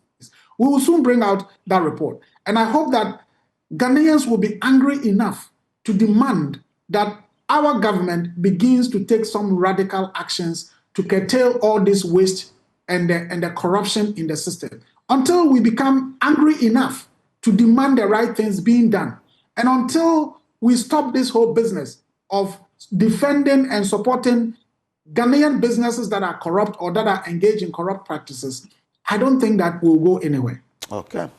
Dr. Asante, I mean, what do we want to see as Africans, where we see that our leaders would end the talk and rather see them acting in our favor to ensure that we break that dependence on the IMFs and World Banks and Fitch and Co? Strictly speaking, it is not out of our reach to break that dependency syndrome and then create a society that we can call our own, where we are able to turn things around because we have our destiny in our own hands, right? So normally I don't want to hear issues about, our predicament is because of what colonial rule, the rest of them. Countries have gone through colonial rule and they have moved out, and today they are doing wonders. So why can't we also, follow that direction? What we can do as a society, first, to ensure that we have democracy, because the dividends of democracy, some of which are what you see in this area, where you see improvement in our society, improvement in economy, and the rest of them. Two, we need good governance, that those who have given them the power to govern on our behalf follow the dictates or the tenets of good governance. One, they want to avoid corruption, which is one of the tenets of good governance. And if you look at the resources that go out of our hand through corruption, it's mind-blowing that if we are able to plug this hole, we'll be able to harness this opportunity and raking a lot of revenue for our country. Transparency International, the local branch, GII, Ghana Integrity Initiative, have said that we spend over $3 billion slip through our fingers through corruption. We are in IMF taking $3 billion, right? And two, the issue of making sure that we are physically disciplined. We ensure physical discipline of our, in a management of our country. If you look at most of the problems is because of indiscipline, fiscal indiscipline. We spend money anyhow because we have the opportunity to borrow, we borrow anyhow. Look at Auditor General's report. It's replete with a lot of financial improprieties. If we are able to deal with all these things, we'll be able to salvage this economy. And then more so, we should be able to manage the economy that we change its structure by adding value to the things we are noted of producing for ourselves, cash crops.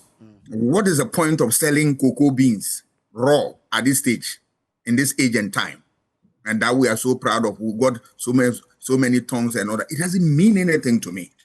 But we can add value where that will create industries and clear our roads of young people who are desperately looking for jobs. Okay. And that can help us.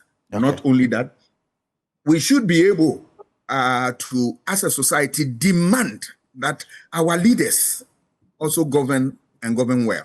Sometimes we glorify them, even though they are not doing well, we glorify them. We want to attach ourselves to them because of what hampers that we get from them and all that.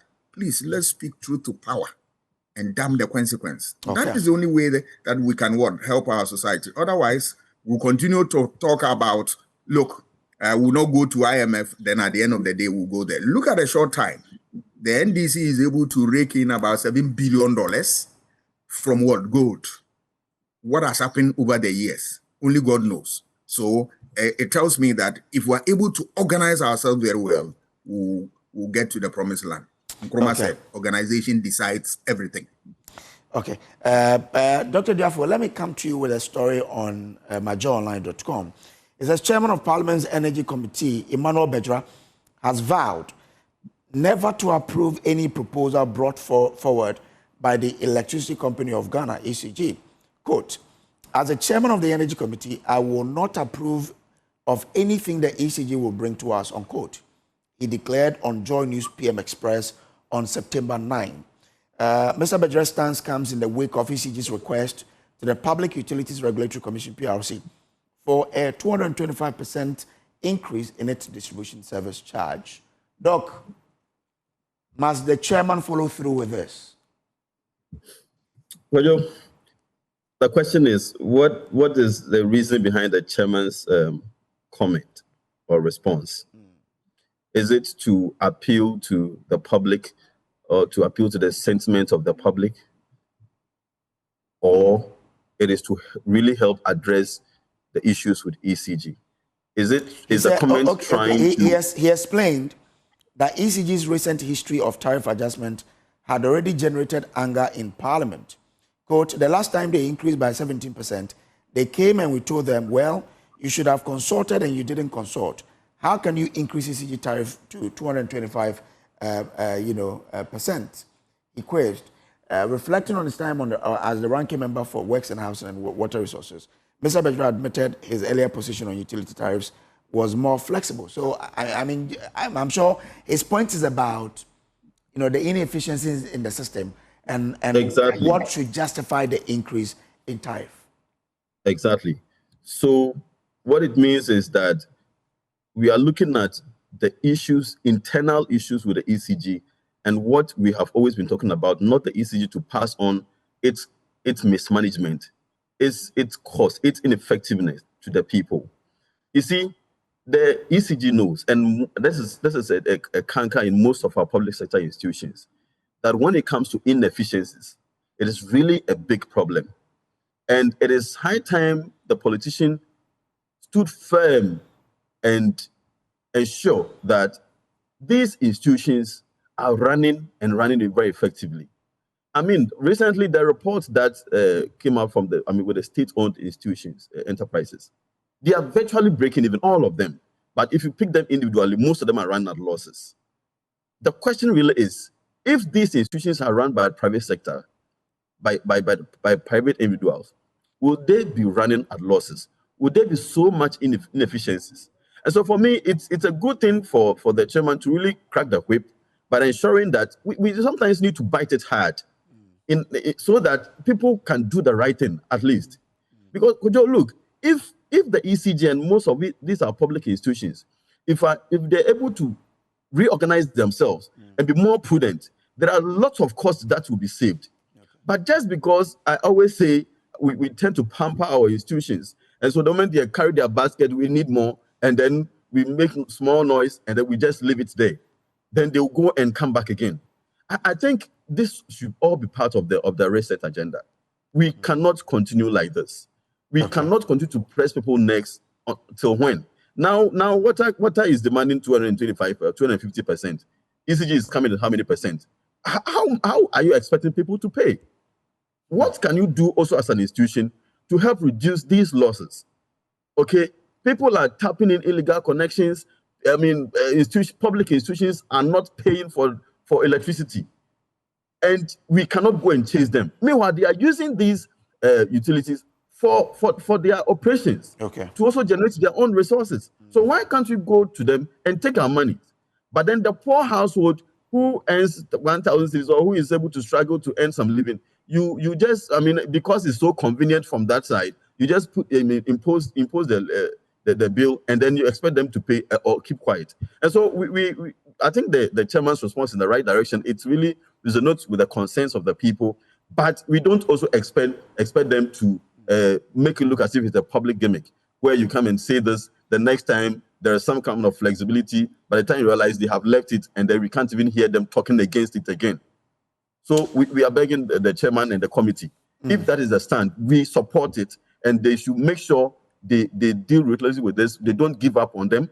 I mean, they don't allow the political card to come into play, whereby at a point they will leave it. And if they allow things like this, it's go to their disadvantage, especially the government in power. Okay. Because the people ought to have some better standards in terms of cost of living.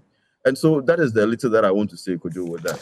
I'm grateful to you, Dr. Pakosi Edrafol-Abedu there. He is a development and policy analyst. Dr. Kwame Asasante is, the head of the Center for European Studies at the University of Ghana.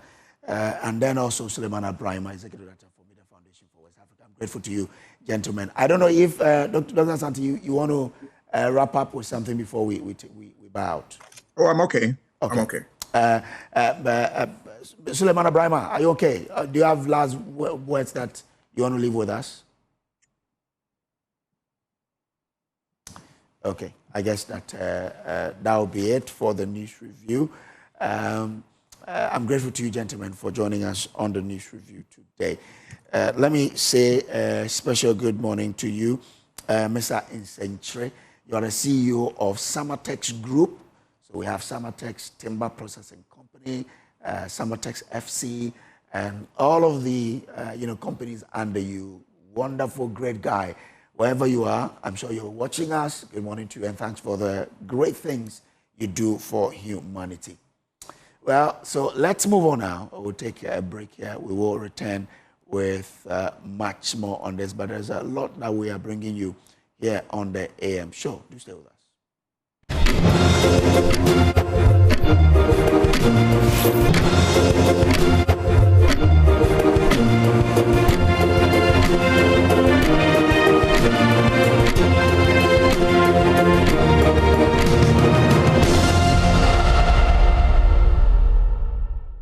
The Central Region's biggest water treatment center, the Kwinyako Headworks in the Agona West municipality, is on the verge of a crisis as illegal mining continues to threaten the quality of water produced at the center. During a visit to the headworks to assess the situation, the Central Regional Minister, Eko Openyin-Eduamwa-Ochiri, expressed concern at the state of the water produced, indicating the efforts are being made to temporarily utilize boreholes to help the districts the headworks serve. I think where we've gotten to, all that we have to do to ensure that we stop the Galamsey activities, and it's everybody's business. Let's all participate. And so for the time being, the MD has been here. He has taken pictures of what we are seeing here and the activities that is happening at the upstream. To be specific. And so we are taking action on that. In the meantime, as a region, we've asked that the video district assembly to get us information about the existing boreholes and other water bodies where Ghana Water can help us to ensure that it become potable for our people. Fortunately for us, His Excellency President Mahama this time round gave us rules and regulations for the utilization of the common fund, in which we have a borehole component. So I've asked that as a matter of urgency, it has to go through tender processes, but we are writing to the PPA to grant us some approval to be able to do some single sourcing as a matter of urgency, so that we have contractors to drill some few boreholes for us, so that can take care of us. I'm also saying that it must not be the work of the assemblies and the government alone. Communities must participate, and so we want to all watch out and see who are those, causing this mayhem. And once we know they are the Galamseyers, I think we all have to participate. The regional minister also directed the engineers at the headworks to halt its activities as authorities find lasting solutions to the problem. I've even asked that Ghana Water, this plant must not produce any water. If we even see clean water, we'll not be sure of the content, because what chemical they will have to add to get it clean for us, it will not be good for our health. And so they must not be pressured to produce any water. No, they should relax. The chief of Kwenyako, Nanam Pimdako V, complained about letters he has received from the Minerals Commission to mine in the Ayensu Dam in Kwenyako, appealing to the regional minister to help end the problem. Instruction from above. It is always instruction from above. I am appealing to you to speak to the authorities and the Minerals Commission to stop giving permission to people to engage in sand winning or prospecting in the Ayensu Dam.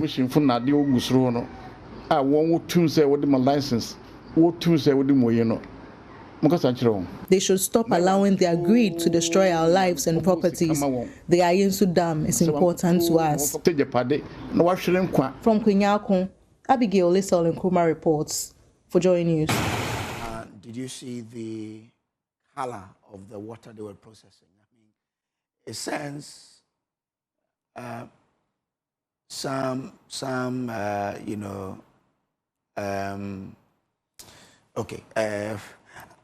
mean, just you cannot really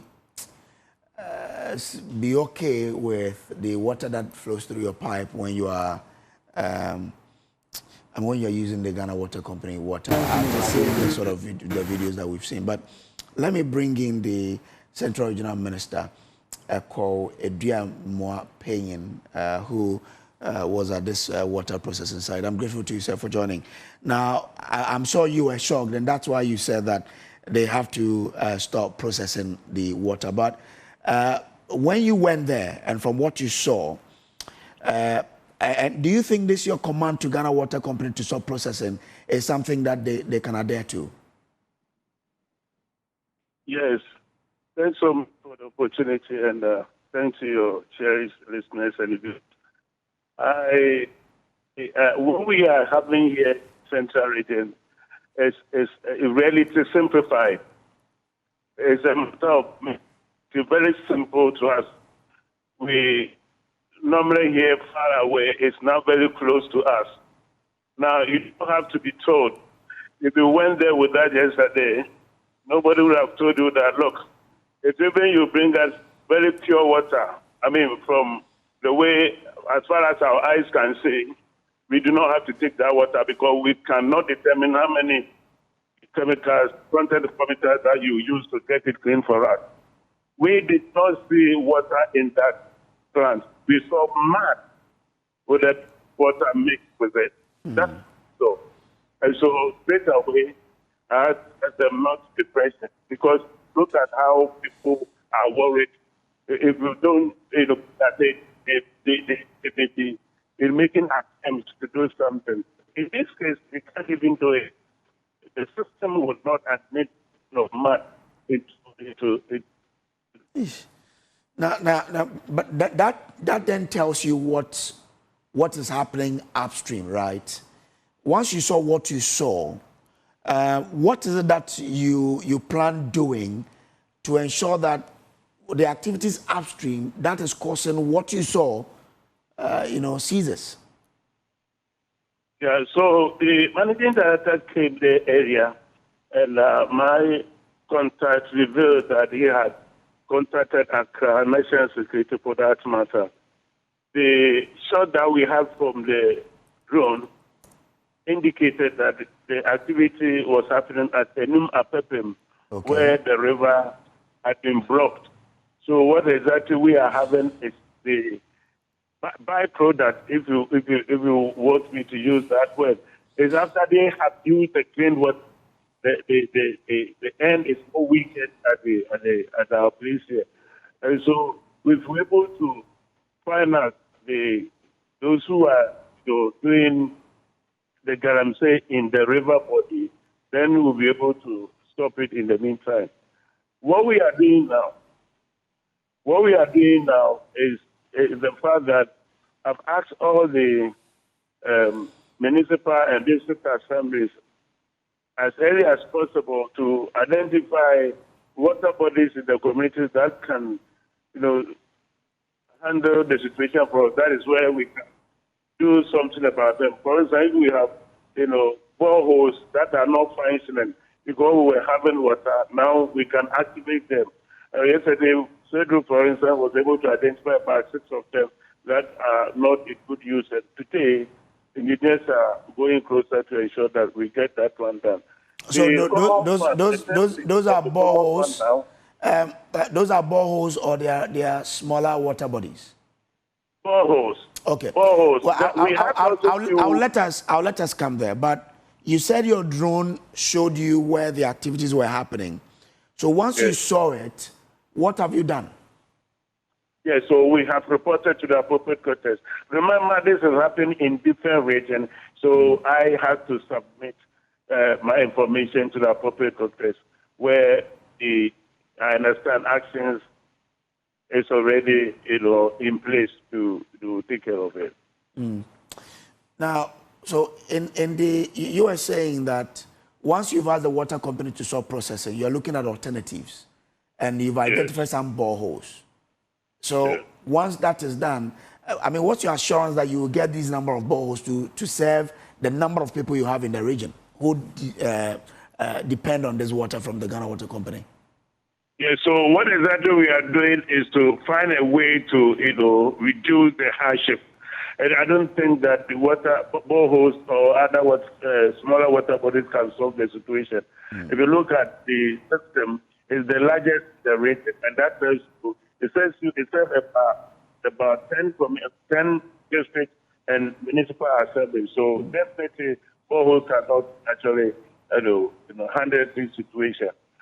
So what we are doing is in the interest, but to make sure that we get the system back, it's an approach that will have to, be handled from the level of national security.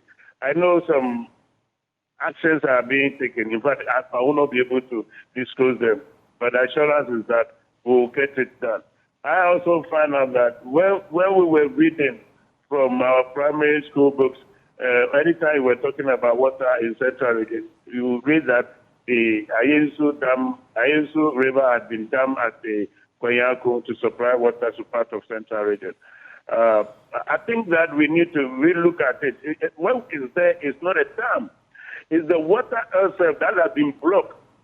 You understand? And it doesn't give us, enough storage of water. Now, if we're looking at a dam, that will continually serve us. Then we'll be looking at something like the Densu Dam.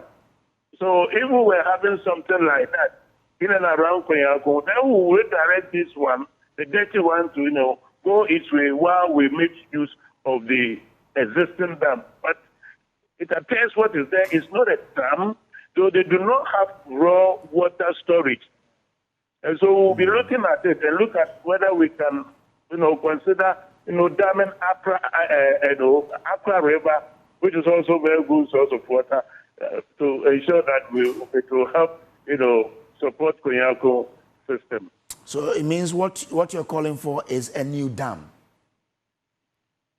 Yeah, so what I'm calling for is that while we are looking at the interim measures, I want us to also, look at the larger picture where we will not be considering taking water direct from the source, but to, dam it. So that when you are having crisis with the main source, what would have been stored will save the situation. I don't know whether you are getting the picture. I get so it. If you look at the way the Densu River or the Densu Dam is, if we were having issue with Densu and we could stop the inflow into the stored one, that is the dam, then the existing one, what we have stored can be used. But that is not the picture in Konyako. The Konyako, the plant itself is in the water, and so it takes direct from the water. And that is why when we have this crisis, we cannot do anything about it. So while we are looking at solving the situation in the meantime, I am saying that as a regional minister, I'll push that if we can take a look at it and have a proper dam. For instance, if you come to Gomwa Improvement, we have a dam there, and a lot of water needs. Can we go there and start something about it? that can also be considered. I know a lot of things go into it, but that can be considered. So that does not become the only source for the increase. As a regional minister, would you want to talk to government on how you could probably get a private company to go into the damming of this water body that you just mentioned? Exactly what I said yesterday, and I called on people, which is why I mentioned the Federal River, Accra. Yes, it has a very good source, and we can take care of it. So I mentioned in my conversation with the media that we want them to help us to reach out to individuals who can help us with this. In fact, if people have interest in supplying, giving water in water tanks, then if people are happy to or interested in providing sachet water, bottled water, then they should be, interested in providing bulk water in the form of supplying pipe water and other things. There can be a way. But this invitation to private sector, any private sector watching Joy News this morning, and we've kept a picture of the dam you visited or the place you visited on the screen, will be scared of putting money in a dam anywhere because he or she will be asking, what is the assurance that Galamsey activities will not affect the source of water such that I would have to spend more to produce the water for the people? What is the assurance that you will be able to protect the water bodies from Galamsey, to the intrusion of Galamseyers? The best assurance is the law. So if we can actually implement the law, then definitely investors will have assurance. What is happening to us about Galamsey is our inability to implement enforce the law. I think that should be the word. So we think that we need to, as a matter of fact. I have said that for us to fight Galamsey, people like us should be arrested. Leaders must be arrested. Regional ministers must be arrested. DCs, assembly members, party members. It doesn't matter which political party. I mean, so until we start arresting people like us. So if we heard that the minister who is involved in Galamsey has been arrested, definitely he will also be mentioning names. And there we start from there, that will be better. And so the enforcement of the law, that is the best assurance so far as I'm concerned. But the law has been around before we got to this situation. What gives you the assurance that what gives you the assurance that this can happen? Anything can change, and everything must change. And so we change our attitude, and somebody must be ready to ensure that we enforce the law. All right.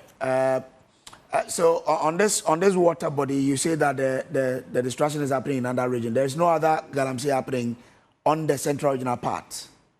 Yeah, from that part, not that we have seen now, and we are not know, institutions are on that path to ensure that nothing else also happens in that area. We have not found any now, but that's not to say that we are also not, putting up activities that is destroying the water bodies. I mean, there are a lot of things. People weed around the water body, they cut the trees, water from the gutters go into the water body, and all these things. And so it is something that we need to look at it as a matter of people concern, something that we all evolve. And so I will not limit myself to the Galamsey, but I'll also say that all other activities that are destroying our water bodies, including farming, improper farming, and what have you, must be stopped. You are the head of RECSEC for the Central Region. You speak about arresting of people involved in Galamsey. How many people have you led your Security Council and the police especially to arrest since you came on?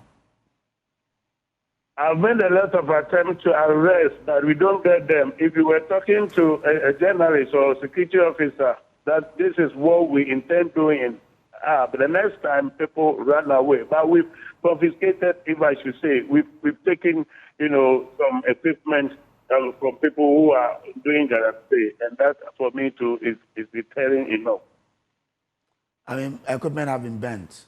Yet Galamsey we cannot do that. We have been asked not to bend. I get it. That's not even my focus. I'm saying that equipment have been bent, yet Galamseyers have still found a way to return to site to work. So confiscating the equipment, I'm not sure we'll do it. But you say we have to arrest.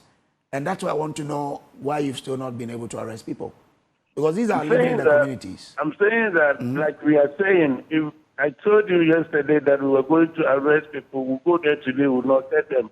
But there's a way, and that's why I'm saying that a lot must go into it, where the arrest might not emanate from me alone, but then it will have to come from somewhere where the big shot, those who buy the excavators are not in the bush. Those who are buying the excavators are in Accra.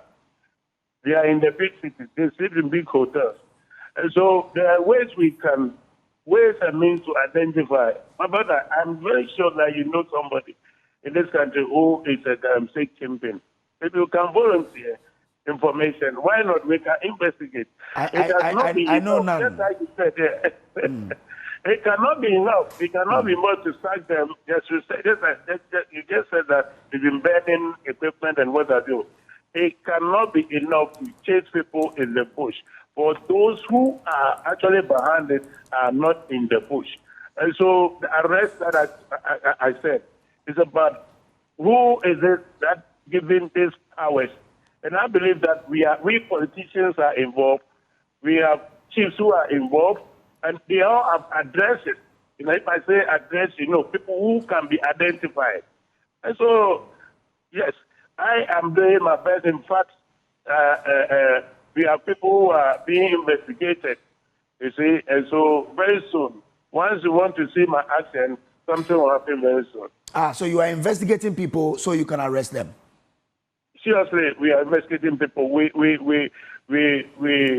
are having informants to, just check one or two things for us, and then we'll ask the police to close on them. I want to believe that I can trust you on it, and I'll wait for when you arrest people to start trusting you. But in the meantime, since you came into the office as a regional minister, what are some of the major things you're doing just before we let you go off? Straight away, the fight for me in the beginning was to deal with the Galamsey situation, in which we try as much as possible to convince the youth to go into agriculture. We have some few guys who are already in agriculture. Some are in real afforestation. Others have embraced the idea to go into apprenticeship. If you look at how they are now fit to go into apprenticeship, I think that is the way to go. We left this country in a manner that is not palatable.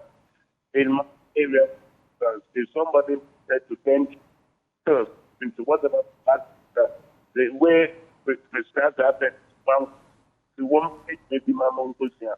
But my brother, if people are finishing investing at the age 20, 21, so what is wrong going to happen?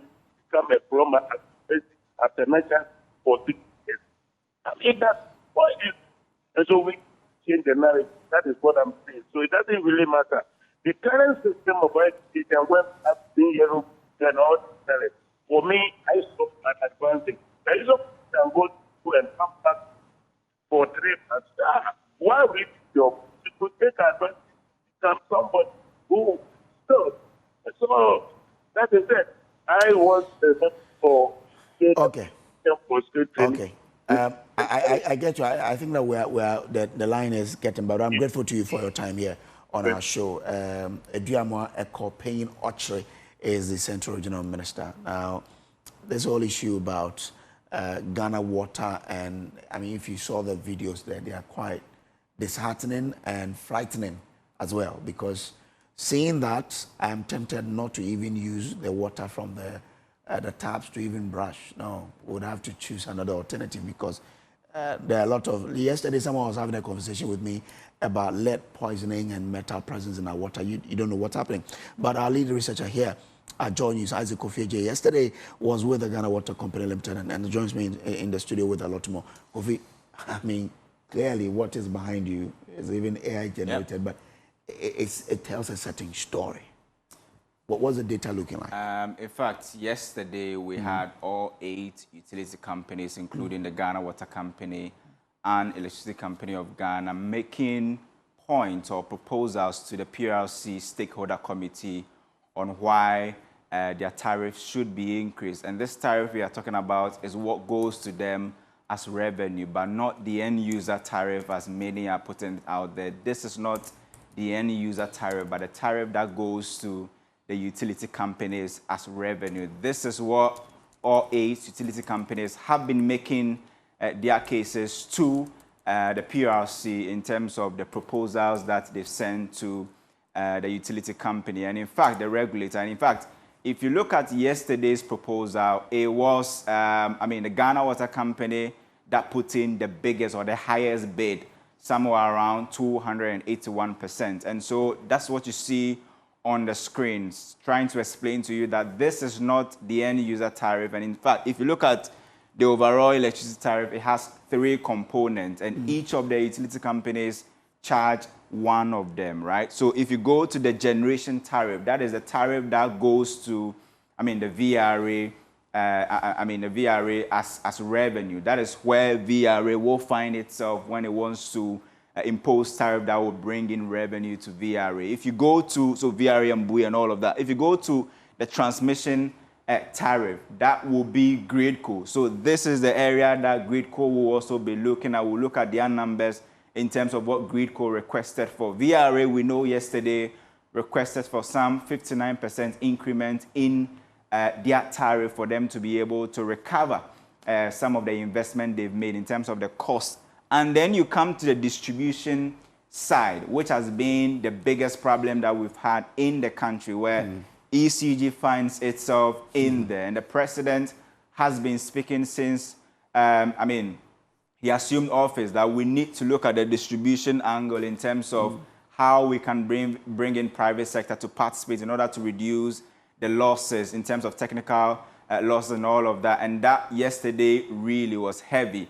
But there was one chorus that the water companies as well as the energy companies in terms of utilities were singing, and that was the fact that they were all considering, adding the effect of illegal mining. In fact, we heard from GridCo, who said that, because of illegal mining activities, they have to find ways and means to protect their transmitters. And then also, if you go to the Ghana Water Company, which yesterday put in the biggest or the highest bid, was very heavy on illegal mining affecting their distribution. So what have we done so far? This is their proposal that the Ghana Water Company brought in yesterday, 280%.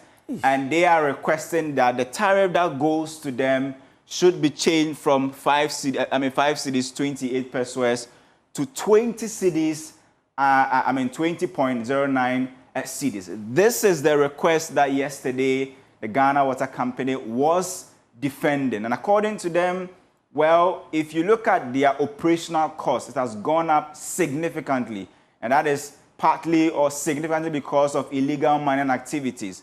I got the chance to look at their cost burden for the next, 5 years. And Kojo, if you look at how much Ghana Water Company is going to spend to buy chemicals to treat our water bodies, jaw-dropping numbers. In 2022, we were spending close to about 97 million Ghana cedis to buy chemicals to power or to actually treat our water bodies that comes to our homes. Per month. Fast forward, what'd you say? Per month or the whole year? No, that's the whole year, 97 million Ghana cedis. And if you come to 2025 this year, that cost has been increased by more than 220%. Ballooning to 337 million Ghana cedis in 2023. So holding all other factors constant, the Ghana Water Company would have to find ways and means to use their tariff to buy chemicals worth 333 or 37 million Ghana. That's about close to about $32 million for chemicals to treat water bodies. And yesterday they made an important point, Kojo, that if you look at the cost component or the cost build-up in terms of how much you pay, or even in their consideration what they look at, chemicals was not even part of top 3. It used to be number 4.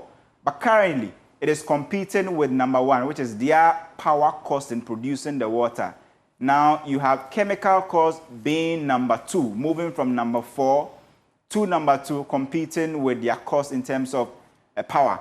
And yesterday, that was a significant contributing factor to that 280% that they are requesting for. There was another thing that the Ghana Water Company also said about the burden ahead.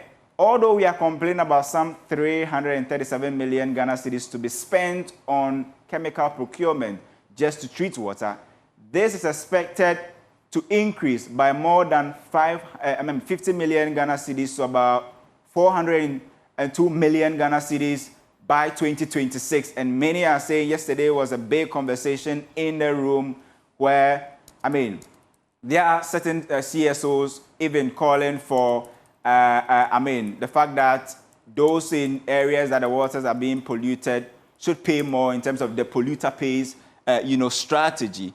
But if you look at we'll come to what the various utility companies presented yesterday, and we sat through all the conversations and the proposal. But yesterday on Top Story, the Ghana Water Company spoke, and according to them, we asked a very simple question. So if they are not able to get the 280% that they are asking for in terms of their overall tariff, what will happen to the company? And they said that we should expect some of the plant to shut down. And just like we are seeing at Konyako, where there's a temporary shutdown because of the impact of illegal mining, they say that because of the rising operational costs, we may see some of their plants going down or shutting down because they may not have what it takes to keep buying, chemicals to treat this water. They've moved from the use of alum to now, I think somewhere around electrolyte to actually,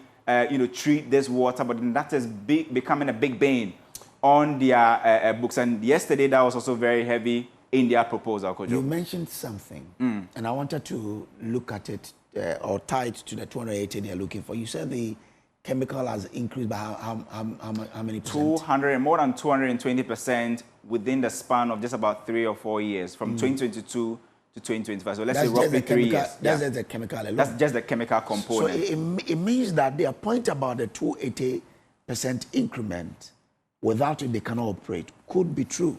Well, because if chemical alone is 220, their power hasn't come, right? Power hasn't come. Other maintenance costs also hasn't come. Wow. And yesterday, if you speak to people who have knowledge about this, they say that, well, they're listening in terms of the proposals being made by all the 8 utility companies, and they feel that the company that has a lot of case, that has a significant case, possibly is the Ghana Water Company because of the nature of illegal mining, which is spreading across the length and breadth of the country. But beyond Ghana Water, there were other proposals that we saw yesterday, and you can see the list here. There were 8, but we are focusing on ECG, NETCO, GRIDCO, and VR. We've already spoken about Ghana Water Company. But apart from Ghana Water Company that presented a 280% increment in their tariff, ECG is also looking for 225% in their distribution service charge, which is a tariff that will go to ECG as a form of revenue to actually do their operational costs and maintenance. And according to ECG, they have actually made significant, investments in upgrading the network, lines, and also a procurement of smart, meters to replace the existing ones. And that, investment is hovering around $2 million US dollars. Already, the ongoing project will also cost more than $420 million. Combine the two, you are hovering or you are exceeding $800 million US dollars. And they need to charge this tariff in order to actually recover this cost. And yesterday, that was the main focus for ECG, which we will be doing more analysis on. But NETCO also made a point that they also need about 4% increment in their tariff. There was also VRA, which came in with the smallest request in terms of the percentage change, 9% increment in their tariff. But yesterday, in terms of all the top, utility companies, especially the power ones, all of them came in with more than 100% increment in tariff. Talking about NETCO, and ECG. For ECG, for instance, beyond the tariff, they really want the 3 stages or the 3 bands we have in terms of the categorization of consumers to be reduced to 2. So according to ECG, just PRC should just give them the opportunity to just have 2 bands where we have the lifeline consumers and other, so we do not have to have non-residential and residential, because they believe that that's also affecting their revenue significantly. NEDCO, on the other hand, which actually distribute power to the northern belt of the country, is asking for the complete scrapping of lifeline consumer belt, which questions were being asked that if you look at the northern part where NEDCO is operating, this is the part of the country where, multi-dimensional poverty is on the rise. So why is NEDCO requesting that the lifeline should be taken away? Of course, they know that a significant component of their consumers belong to the lifeline, and that is also affecting NEDCO's, ability to recover their, costs. If you go to the next slide, that talks about ECG proper in terms of their financial position, and we'll be bringing you that slide, ECG's financial position. And if you look at their losses that they've made so far in terms of, ECG's financial position, you understand why maybe they are also requesting for some 225% increment in tariff. But definitely beyond the fact that ECG has invested in certain projects and they need to recover, they also made mention of the fact that, there are other factors, especially Gridco also making a point about illegal mining. But Ghana Water Company, beyond other reasons, also cited, other reasons like their investment and then also illegal mining. But you can see water tariff over the period from 2025 to 2023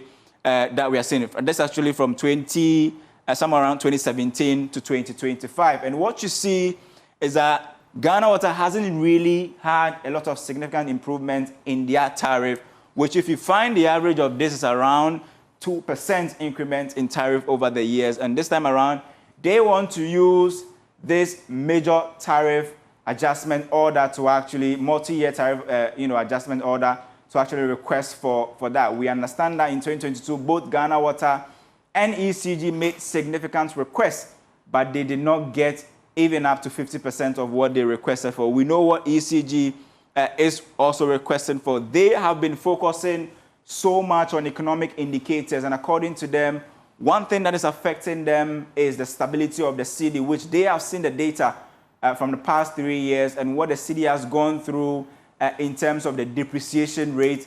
And they made a good case on that and saying that because of that, we are requesting for that 225% increment in tariff. There's also the current tariff not being reflective. According to them, if you go to the industry, what goes to the distribution company, which in this case is ECG, if you look at their peers in Africa and also across the world, is usually between 30 to 33%. But they only get 11% of the end user tariff and are requesting that if PRC accepts this request, that can help them close the gap. But many said that, well, you are comparing what you get in terms of revenue to international standards. But how about your losses, your technical losses, your system losses on the international, there are international benchmarks that you are not meeting. So why don't you meet those benchmarks before you come talking about what should be the best practice in terms of what you're supposed to get in terms of revenue? There's also large capital investments we've spoken about in terms of how much they've actually invested so far. But if you look at ECG's, in terms of electricity tariff adjustment over the years, we know there is the automatic quarterly adjustment that goes to the power companies or the utility companies. This has been the story of electricity tariff from 2017. And as you can see, this also, in terms of the average, is hovering around 6 to 7%. And they believe that they can also use this window of opportunity to do the multi-year tariff adjustment to actually correct this as well. Now, let's look at ECG's profitability picture. The last time ECG made profit was during the COVID period where they got a lot of subsidies from government. But since then, we've seen losses upon losses where even in 2023, ECG's losses hit some around 10.2 billion. That's roughly around, $1 billion US. That is the story of ECG. And that is why, if you look at ECG's request, it's one of the highest because they find themselves in a very, very difficult position. And they've been making the point that even with the current tariff that they get, it's not able to, actually cover their costs. In terms of the liquid fuel, ECG want this to be factored in the end user tariff calculation. And according to them, if you look at the current 1 cedi additional levy that government is charging, which is expected to cover fuel costs, this revenue doesn't come directly to ECG. It goes to government, and government will have to give them that money, whether in the form of subsidy or whatever. But they want that to be factored in the cost. Even if you look at the cost of street lighting, ECG wants it to be factored in the tariff adjustment, because according to them, the current revenue that comes in, just about 50% stays with ECG, with 50% going to the energy ministry. And so they produce a lot of power to power our street light, but they are not able to recover the cost as well. But the big number that we need to focus on is the energy sector. You go to on the street lights. Yeah. We pay, right? Yes. It factored into... if you buy prepaid and you check the receipt, you could see that there's a street light levy. Okay. Yeah. They want that levy to be increased. Is that what they're asking for? They want that component to be increased, yes. They want that to be factored in the tariff calculation for ECG to get a significant amount to pay for the cost, because they believe that at the moment, even if you collect, let's say, 100 million Ghana cedis, just about half of that comes to ECG directly, and half goes to the energy ministry also as a source of revenue. Have they been discussing how to keep those lights on? Because we pay every day. Well, yet most of these lights are off. Did they speak about that? I think that the person who asked this question yesterday had the same demeanor that you have this morning, that ECG has no moral right to come asking for revision in street light levies, because if you sample 10 streets in Accra, you wouldn't find more than 2 having constant lightning in the evening. And ECG had a very simple response, and according to them, they are not responsible for keeping the lights on. What they do is to keep the lights on the principal street. And I asked myself, the Jubilee House, the street in front of the Jubilee House is a principal street, but there was a point in time where more than 6 months, there were no street lights on that stretch. But the explanation ECG was given is that it is the responsibility of the energy ministry, Kojo, to keep this light on. Their responsibility is to supply the power, and they have every right to request for money that will help them to recover the cost. But I also have every right to ask them, if you are talking about principal street, I don't live on a principal street, but I pay street light. So what is that supposed to mean? Well, I have to pay for ECG's simple explanation is that talk to the energy ministry.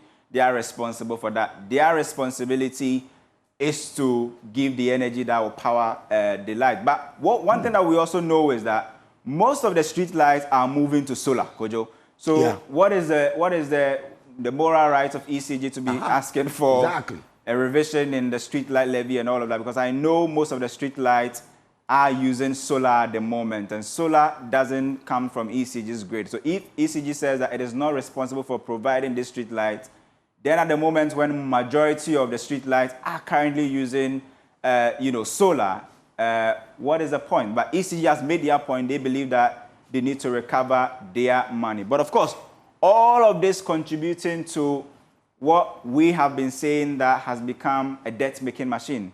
Our energy sector, which its debt currently is somewhere around 3.1 billion US. And for us, when we went to the IMF for that program, our energy sector was a big, big factor. Energy sector, cocoa, were the biggest factors in there in terms of how to recover. How do we make sure that providing energy or providing power doesn't become a big burden on government, that they have to be coughing up subsidies every year? And according to government, if nothing is done, they are expected to subsidize the energy sector to about a tune of $2.5 billion US this year. And we understand that the reason why they introduced the 1 cedi additional levy on fuel, which they believe that can bring in some significant amount of money in terms of what they need to actually close the gap in terms of the subsidy. But moving beyond that, there were also additional, we've spoken about the street light levy and all of that ECG won. But the finance minister has been speaking about this major multi-year tariff adjustment order. And this is not new. The finance minister himself spoke about it in the budget. But we've also heard from the IMF that this is currently a structural benchmark that we have to meet. And according to the IMF, the PRC is expected to finish all the stakeholder engagement by the end of this month. PRC is expected to speak to CSOs, media, and all those who matter in terms of the stakeholder engagement. They have to finish by September. We understand the IMF will be in town to start the 5th review. This will be one of the key benchmarks which will actually determine whether we'll get the next tranche of the money or not. And for the IMF, by October 1st, which is next month, Kojo, this tariff, after PRC is done with all the negotiations and stakeholder meetings and have approved them, they should take effect by October 1, 2025. So if all things being equal, if everything goes as scheduled and PRC is able to complete this negotiation by the end of this month, expect the approved tariff, not the proposals, to actually take effect on 1st October 2025. This is what we've been learning from that stakeholder engagement. We went yesterday where all 8 major utility companies presented their cases to the PRC, making big point that their tariffs, in terms of what comes to them as revenue, not the end user tariff, should be increased, Kojo. Taking back to the numbers, I want to ask you a question there. In terms of Ghana Water Company, how much it is asking for, and even the ECG as well, how much they want us to pay. So this is, okay, let's start with Ghana Water, right? Okay, good. Yeah. So this is it. They're asking for us to pay how much? So they're asking for us to pay for every, I think later you pay, currently it's around 5 cedis, 28 pesos. They're requesting for 20 cedis, 20.09 cedis. That will bring to about 281% increment in the tariff. And that's per liter? That's per liter. Hey. Yeah. That will be too much. I think, but well, yeah, so according to them, this is, I'm not so sure if this is per liter, but according to them, this, in the energy side, you have the generation, distribution, and transmission. For them, they have just one tariff, and this is what they are requesting for. Possibly there's a reason why they have high, but I'm not so sure if this will be on a liter, but I'll check. But this is what they are requesting, and it's the highest so far. Yeah. But I'm not so sure if this will be on a letter because that will be too much. Exactly. Yeah. But thanks for the clarification that you've given us there. This is still the AM show. Kofi has taken his time to break down the issues for you to then understand. But you know what? All of this is about keeping ECG and Ghana Water Company Limited afloat.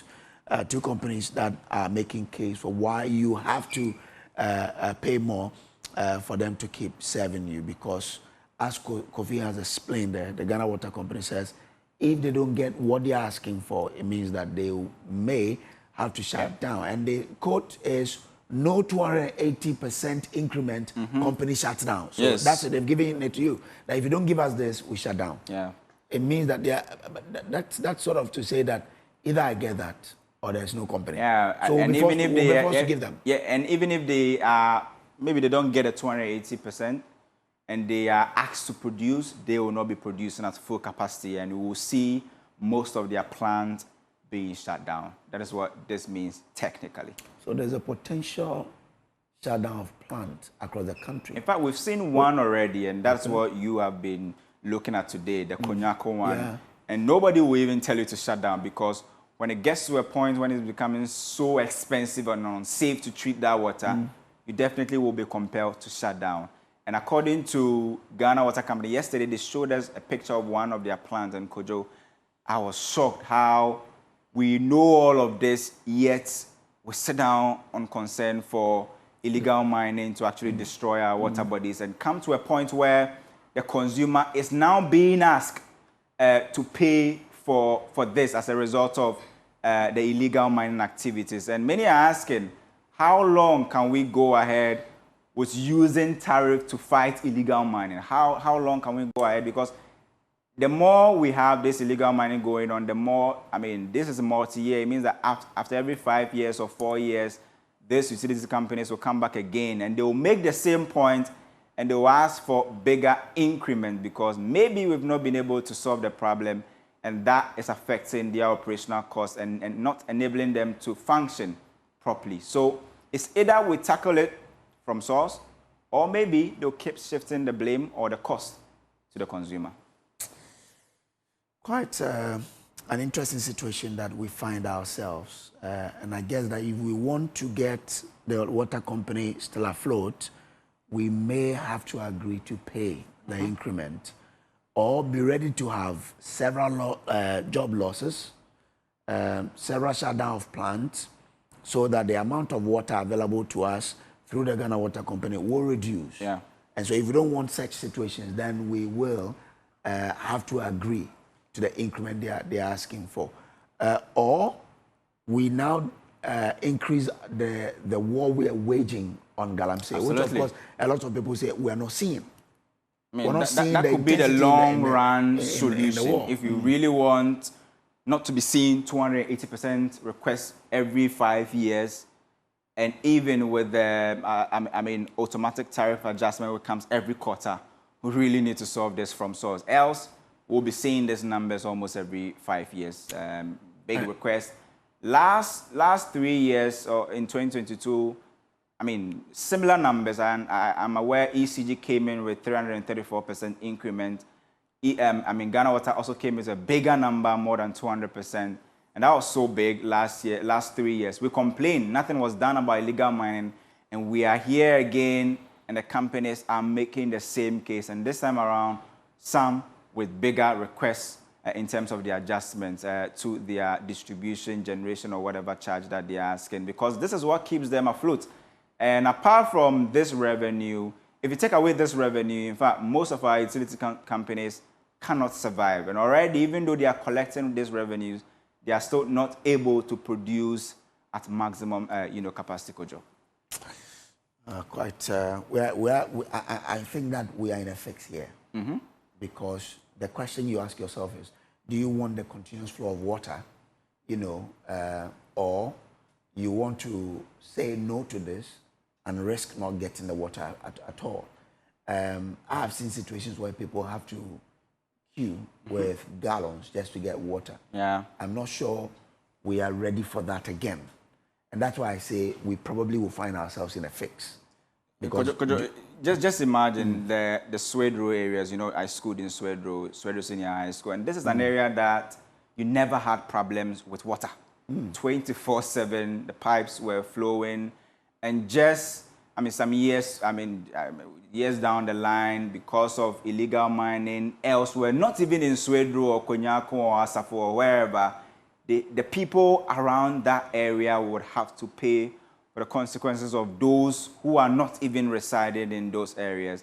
And many have said that, well, this could be the reason why the polluter pays, strategy may not work, because it will be so difficult to find out who is polluting and who is not. So the most important thing is to solve this from source. There should be a national, drive towards solving this illegal mining menace, because it affected our cocoa sector. We've been through it. We are only being saved currently because cocoa prices are high. It's now affecting water. We are jubilating about inflows from gold, but that is affecting the source of water that we are drinking. So many have said that we are substituting economic returns from safety and, generational threat that could be posed to our water, lands, and even our forests. We'll be hearing from those who matter in terms of the CSOs and all of that. They will be speaking to us. We'll be bringing you more on this story. And the war against illegal mining should start on the tangent of these figures that the utility companies are demanding at the moment, Kojo. I think that is the only way that we have two chances now, right? Yeah. The helicopter crash and this one. So maybe we all start to say kill and tia. If kill and tia and we won't pay, then we say yen tiano. Go and fight Galamsey. Exactly. Yeah. So kill and tia here. Yen tia. Go and deal with the Galamsey so that we don't have to be paying this. But we need the water too. So we are in a fix. Government itself is in a fix. Yeah. How do you deal with Galamsey? Such that because this is immediate. If they have to deal with Galamsey, it won't be immediate. The impact of it will be later. Yeah. But like people say, we want to see action. Things should be happening. But quite an intriguing analysis that government itself would have to be doing to decide where do we go next from here. And I guess that's something that you also be thinking about wherever you are. Let's keep thinking and proposing solutions to the quagmire that we find ourselves. This is still the AM show. We'll take a break. We'll be back with more, please. Do stay.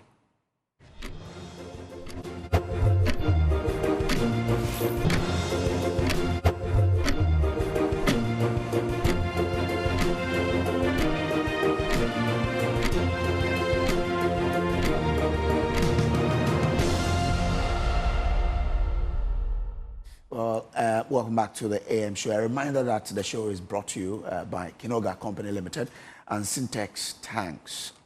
Let's talk about something that has to do with banking and CSR. You can put it.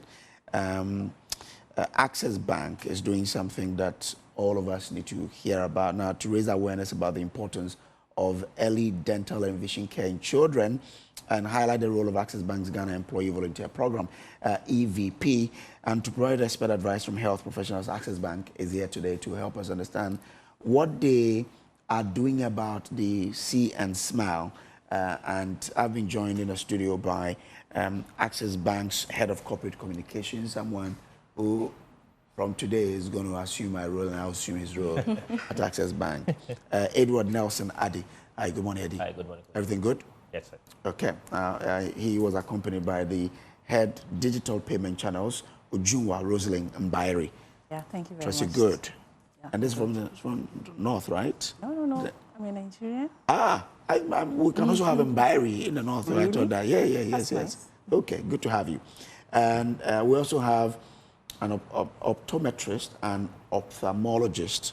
I got it right, yeah? Dr. Josephine Sapon from the Country Eye Care. Yes, yeah? please. Thank you. Okay, thanks for coming.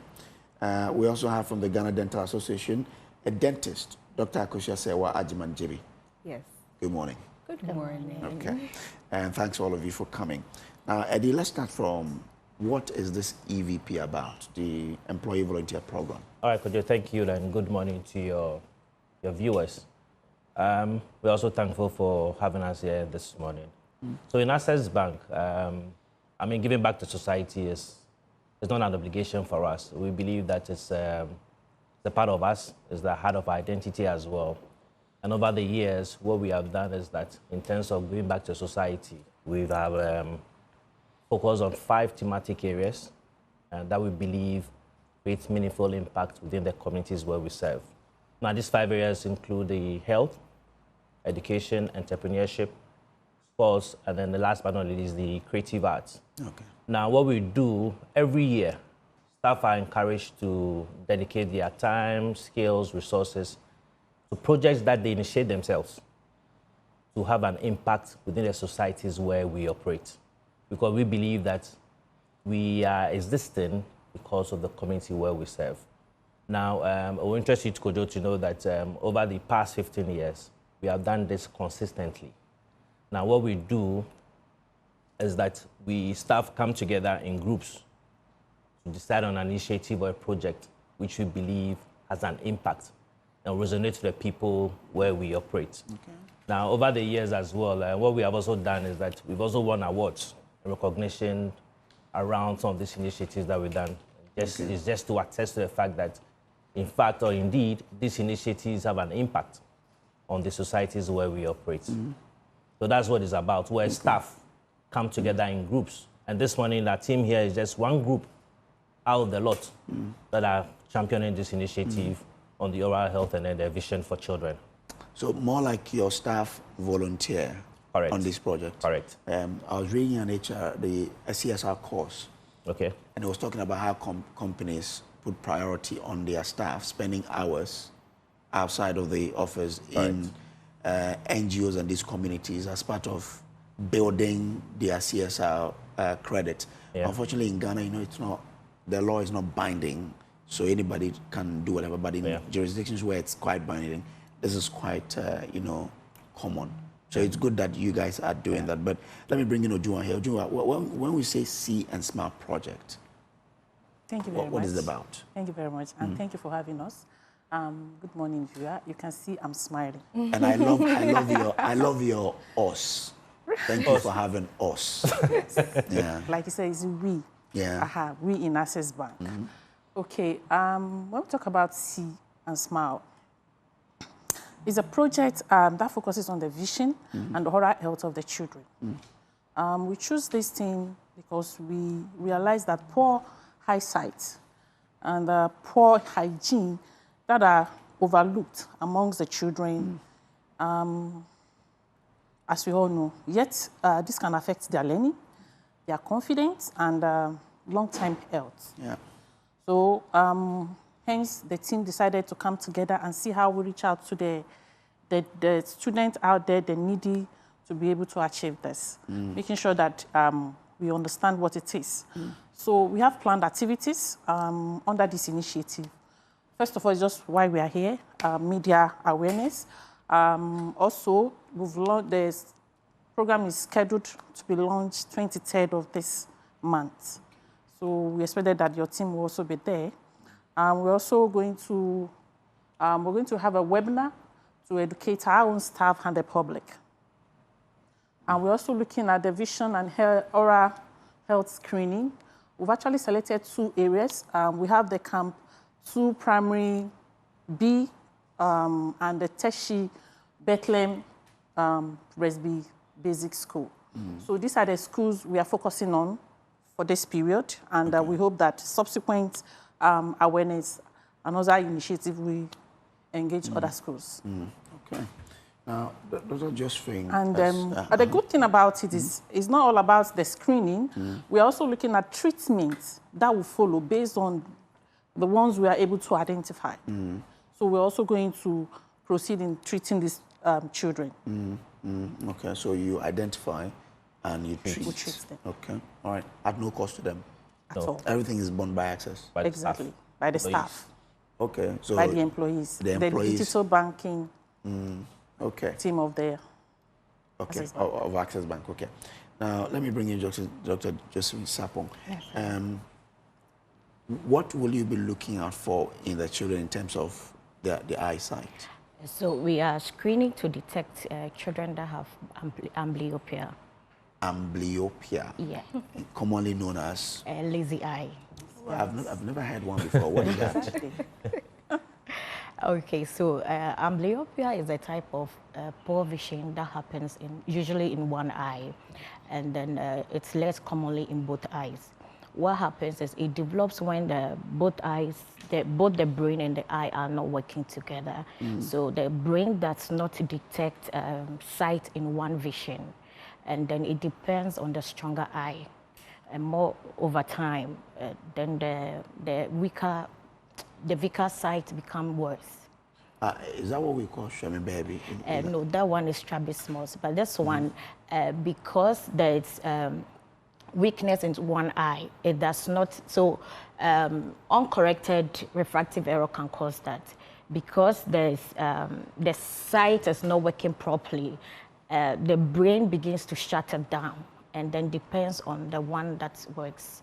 So it's just one eye that it happens. Really, you'll find it in both eyes. How will we know that this child has this amblyopia you're talking about? So one, we check the vision to know if their vision is good or not. Oh, so it means that as I look at your face, I cannot tell whether you have it or not. You have to be checked first. Yes, you have to be checked first. And then what you mentioned, the Mishemi baby, the strabismus can lead to amblyopia. Oh, okay. Right. So it's important that we all send our children to... For screening, oh. Yes, because early detection, then we can have early intervention. Because after age 17, nothing can be done about it. Oh. Right. Oh, this is good education for me. I never knew about it. Yeah. Thanks to Access Bank and your staff for this. Okay, so from the eye, let's go to dental. Yes. Why is it important to begin checking children for their dental hygiene at that age? Okay, thank you very much for the question. So you notice that we're able to detect things earlier than symptoms would be experienced by the child. Let me give a clear example. Dental caries, what we call tooth decay or caca. Usually the child will experience pain or a hole in the tooth, but the dental caries started before they experienced those symptoms. So when we are able to see it better at the clinic, they open their mouth and we see something called a white or brown spot on the tooth.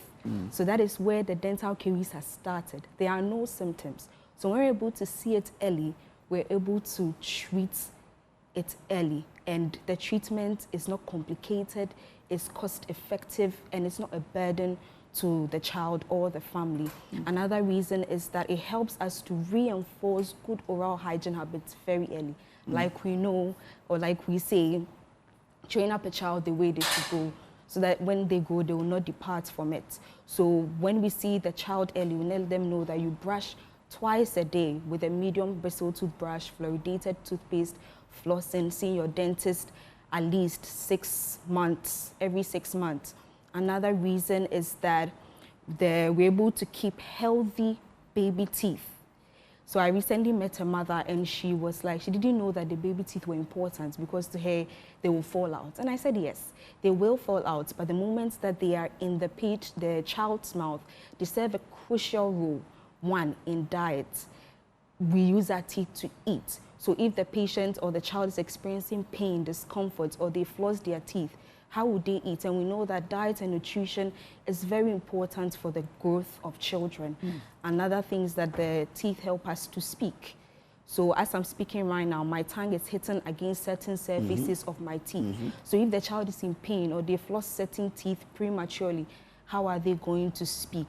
Another thing is that their baby teeth maintain the space so that the adult teeth can fully come into position when it's time. So when the baby teeth is lost prematurely, that space is reduced. So there is no space for the adult teeth to come. And lastly, one important reason that children should come early is that it prevents dental phobia, dental fear. It's so sad to see that a child's first time seeing the dentist is when they are in excruciating pain. And when a child is in pain, they don't want to open their mouth. They are not cooperative, and it makes the treatment difficult. But if the child's first time was for a routine dental checkup, they have confidence in the dentist and they are confident to see their dentist. So those are the reasons. So, and this is going to be easy for the kids. Maybe someone who's going to, it will be his or her first time of doing that. I'm sorry, I didn't get the question. I mean, will it be comfortable for the kids if that is his or her first time, because you're going to go to some schools to do that? Yes, it will be. It will be. Because most of them do not have the access to. But if we have the dentist coming to them in their own space, they are comfortable. Okay, all right then. Eddie, for you, for parents and guardians who will be watching, if you have one single message to them now, what will it be? Thank you, Kojo. I like the fact that you've been engaged in this discussion and confessing that you've really taken some lessons from the short discussion we had. For me, my message to parents will be the fact that we should never, ever ignore signs of challenges with vision, and also the need for us to have a visit to the dentist as early as possible to detect some of these issues that we've spoken about this morning. Okay. And Ujunwa, for people who are interested in joining you to contribute, how can they do that? Thank you very much. Okay, for you listening and you're interested in this initiative, in putting a smile on these children's faces, we have a toll-free number. We also have, like I said, the social media, whereby we've actually projected the channels you can use to partner and support the initiative. We have a phone number here, and we have a toll-free, Access Bank toll-free number, which we can as well, I don't know. Yeah, you can call them out, because if someone wants to support, why not? You can reach us. We have 2 numbers and a toll-free number. You can reach us on 024 41 68 495. I repeat, 024 41 68 495. The second number is 0549 76 5849. 0549 76 5849. And we also have a toll-free number whereby you don't need to, at no cost to the person that is calling. We have 080 000 4400. 080 so simple. Just say 080,000 4400. Exactly. Thank you. Okay. 080,000 440. 080,000 4400. Exactly. Thank you. All right. Thank you very much, Thank you, gentlemen and ladies, for passing through. Thank you. You heard me speak to the head of the corporate communication for Access Bank, Edward Nelson Addy, also head of digital payment channels for Access Bank, Ujunwa Rosalind Mbairi, also an optometrist from the Country Eye Care, Dr. Josephine Sapon, and also at the dentist, Dr. Akosia Sewa Ajiman JB. This has been the AM show. We'll take a break here. We'll be back with more. But you can support the Access Bank Employee Volunteer Program, and they are looking at See and Smile by calling the numbers that they read there. We'll take a break here. We'll be back. Stay with us.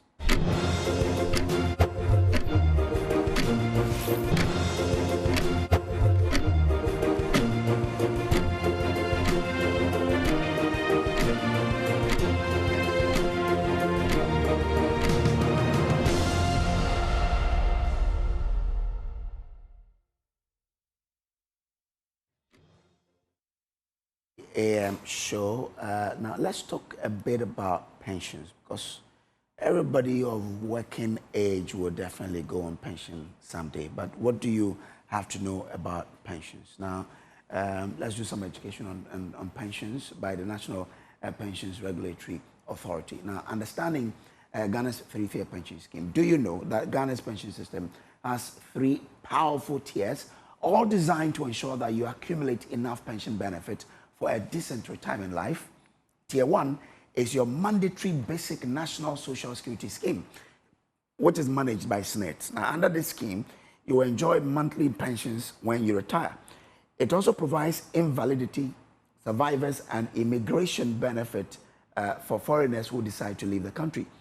So Tier 1 is about securing your basic pension needs for the future. And this is from the NPRA.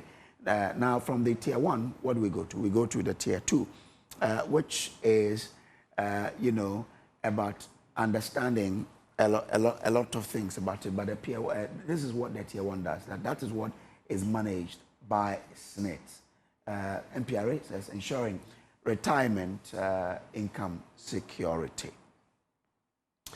Now, are you looking to do things differently to level up your skills and get ahead in this challenging job market? Statistics show it's tough out here for university graduates with only a few landing jobs immediately after school.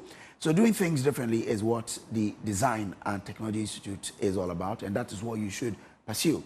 Now, DTI offers programs ranging from precision welding and fabrication, design innovation, including graphic design, sound engineering, animation, photography, amongst others, and entrepreneurship. Their programs are internationally recognized by the American Welding Society, the Pearson BTEC, and CTVET. So you can shine here in Ghana or anywhere in the world. So if you're ready to do things differently and chart your own path, check out DTI. Visit dtiafrica.com/admissions or call 0541693534 for more information. Now let's talk about ABC Games, because ABC Games is paying big and your name could be next. Dial *262#, pick any 3 letters, stake from 5 cedis upwards and win up to 1 million Ghana cedis. 1 million Ghana cedis, that's right. With daily draws at 10 a.m., 5 p.m. and on a Dome TV at 9 p.m., you can play multiple times a day. And for the bold players, Friday jackpot is the real deal. 1 letter, take it 3 times. 2 letters, 8 times stake.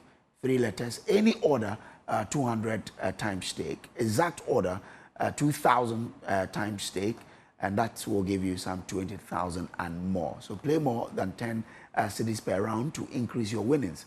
Licensed by the NLA under the Caritas platform. You can now give us a call on all of the issues that we discussed. We've discussed the call by the utility companies for increment in the utilities that you pay. We've also discussed Galamsey and how that is impacting water availability. Call us and let's have a chat. But let me bring this one to you. Now, the Digital Asset Summit Africa is coming up. Join John Ewua, FCCA, he's CEO of the Ghana Association of Banks, as they participate or speaks at this Digital Asset Summit by Joy Business. Joy Business is having the Digital Asset Summit Africa. John Ewua, FCCA, is speaking there. It's coming off on the 29th to the 30th of September at in Accra. So be there whilst this comes up for you to really understand what it is they will be talking about. Well, let's bring in Akosia from Katamanso. Akosia, good morning to you. Hello, Akosia, good morning. Hello, good morning. Mommy, how are you doing? Let me hear from you. I'm fine, thank you. How are you? I'm well. I want to talk about the water. Okay. The tariff. Okay. Please How do. can I'm not good in tree, but my member better crack. Okay. Upon training could be meko. I'm more internet man and one channel. You understand? Okay. This Galamsey thing, we have complained severally. We are not seeing any improvement. To the extent of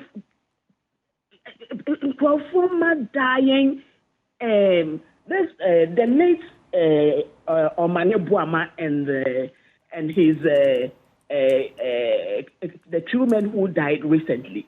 We should see some major actions being taken. But unfortunately, we are sitting back. We are not seeing anything. Recently, I saw a video on TikTok. Residents of one of the villages resisting military men from entering their operation zone, the Galamsey site. I mean, who does that? Why should it be so? Why should we pay for something that we did not, partake in or getting any benefit from? It doesn't make sense to me. It doesn't make sense to me. So please, and somebody cannot be flying his and his children for vacations at the expense of the ordinary Ghanaian. No, we can't continue like this. Something must be done with this Galamsey thing. Okay. Why? Why? Some of us are getting pissed off. We're getting pissed off. We can't do anything about it. We just have to rant and talk. For how long are we going to be ranting? Somebody must do something. We are tired. Okay. Who do you think that somebody is or must be? That somebody must be whoever is in power now. Okay. If the previous government could not do anything about it, they must do something about it. That is why we voted them into power. Okay.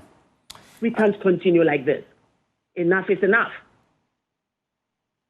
I'm grateful to you, and I love the passion with which you've spoken this morning. So that's thank you. You have a wonderful day. You'll have a wonderful one too. So that's her viewpoint. What is yours?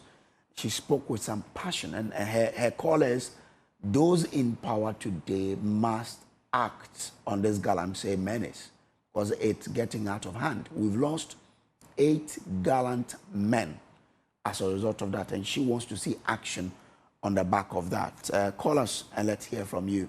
0302211691, and the number is on your screen. Abubakar is reaching us from Tamale. Abubakar, please, I hope you're well. Let's hear your viewpoint. That's what I can see. What can you say? I didn't hear you well, sir. I'm saying that it's just madness. What kind of increment is that? With the utilities, okay. So he disagrees with the utilities there. That's Abubakar. You can also reach us on the number on your screen. Let us hear from you your thought on the issues that we've discussed, Galamsey, and the calls or the request by the utility companies for increment in the tariffs that you have to pay. So what is your viewpoint on the issues that we've discussed here? Call us and let's hear from you. Jonas is connecting with us from Keta. Jonas, good morning to you. Let's hear you. Yeah, good morning, sir. In fact, this Galamsey issue, I think they say they are stopping it. But now I can see that it's now rather starting.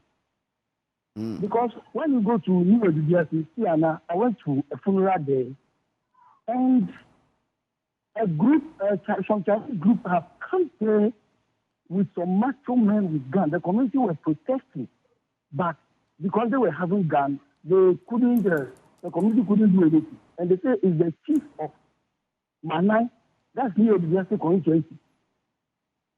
The chief of Manai gave the land to them. And after now, they have started destroying the only source of drinking water, which is in Baby. No, what you are saying is hearsay, right? No, I went there myself. Okay. Did you confront the chief whose name was mentioned to you? Yeah, so the chief, the community couldn't have access to the site. They blocked the site. You can't get access to the site. Okay. So they are preventing everybody. So the guys were holding guns. And nobody can get closer to the site. So as of now, I was really looking for if I can get the number of Erasmus at Aridonko, so that I will tell him details, because there are people there who are willing to take them to the site, anybody to the site. In fact, this Galamsey, I don't know how the government can stop it. Because the people, I don't know how Chinese will go and get Ghanaians to be guiding them with guns. If the thing is legal, why would they allow the community to have access to the site? They have a camp there, and nobody is to go there. Okay. What's the name of this community again? Sorry? What's the name of this community again? New Jersey constituency, and it's Tiana number 1. The community is Tiana number 1. Tiana number 1. Yes, Tiana number 1. If you get to Emudrase, after you get to Emudrase, then they use a small road there to the community. Okay. Tiana number 1. The road is at Emudrase. When you get to Emudrase, you pass Emudrase. Even I can even give you a number of the assembly, but they are ready to assist anybody who would like to stop this thing for them, because they can't have access to the place. Okay. All right. I hear. I thank you for joining us here, Jonas from Keta. What's your viewpoint as well? What's your reflection on the issues that we've discussed here on the AM show? We've spoken about Galamsey. We've discussed the request by the utility companies for increment in their tariffs. What do you have to say about these? Michael is joining us from Kaswa. Michael, good morning to you. Trust all is well. Let's hear you. Good morning, bro. How are you, please? I'm well, managing. Okay. Over the weekend, we passed through, I and my bigger brother, we passed through Konyaku. And from the look of things, we are in Sunini, Chief, I don't think it should handle the whole thing to the government alone. I think it's something that the citizens of Ghana, I would say, I'm sorry, we are fighting against this. The last time I was telling this with my wife, I said, there are first years for Echo Galamsey site. Wow. There will be other people there with guns who will want to oppose this. I think I would say the first snipers be. Obviously, the be. We have started to form one by one, because there's no way these people are going to stop. And there's no way we are going to get the clean water to drink. And very, very soon, in Sudan, Ghana will be finished. And we have to go to neighboring countries to beg or to improve water. And in the condition whereby Ghana and Sanyama and Koyi, we have to add this to our problems. Chief, we are finding it easy. I think the government, and I young as individuals, they have to go to the site and they have to fight. They are fighting for this. It's also in Ghana. We lost everything. Our gold, our timber, everything. We lost everything. We can't lose this too. We can't lose this too. That's why I buy the first message. No more baby, because if they are with the one bullet account, with the one bullet account, I think they will run away. Because if the government, if the soldiers also call Bush to fight them one-on-one, they'll be well prepared to leave the soldiers. Hand on. If we win, no more first snipers all over the places. Our men are moving to kill them one by one. Okay. Sure. Last time it's an ISO. It's not someone who I saw it by myself. And Galamsey. So therefore, where is the water? Where is the gas coming from? So your proposal. So he's proposing. You all have to import water into Ghana. And how many people have the money to do that? That's the question. So you the whole country, that's a yes and no. How many people are importing water from other countries? You know, they need to. So about this, I know the 8 knock and one after them. Okay. All right. So I think we need to work on this. We need to ask every citizen here is concerned. Because what I'm saying, you need to, all right, originally we hardly get water, sometimes twice in a week. And now that the water is so more processed than before, I don't even know when we are going to get water. And they say water is life. So if there's no water, where is the life then? So I think that's my contribution. Thank you very much. Mike, I'm grateful to you, Michael, for joining us from Kaswa. You can also call us now, 030-221-1691, 030-221-1691. Call us and let's have your viewpoint on the topics that we've treated here this morning. Galamsey and its devastating impact on the people of the Central Region and in general, Ghana. Or what do you think can be done? Again, the utilities are asking for an increment in their utilities, in their tariffs that we pay. Patrick is joining us from Kumasi. Patrick, good morning. Good morning, sir. How are you? I'm well. I was in your beautiful city yesterday and I loved every bit of it. I hope all is well there this morning too. All is well. Okay. Let's hear you, sir. Okay. Regards with the utility bill, you know, especially with the power, water, the water supply, and we are going to pay sake of Galamsey activities and stuff. You know something? The politicians are not, you know, they are not being fair with us. They are not telling us the truth.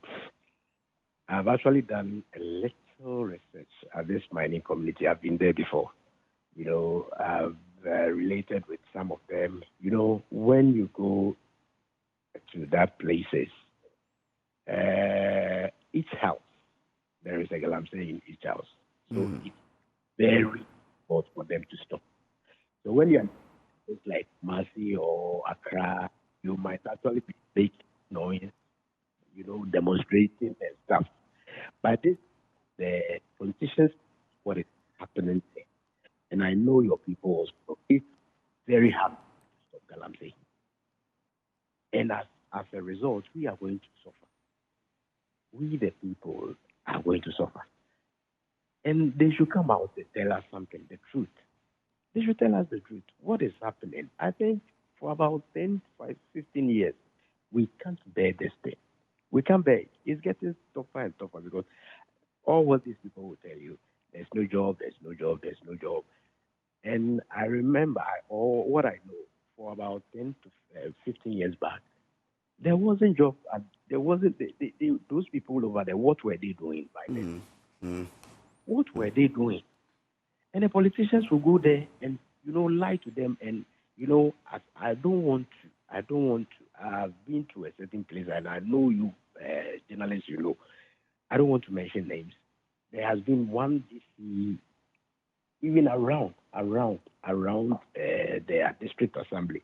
They are even doing Galamsey around. Wow, okay. Around. It's very serious in this country. We I have hear. to be serious. We have to be serious. I hear.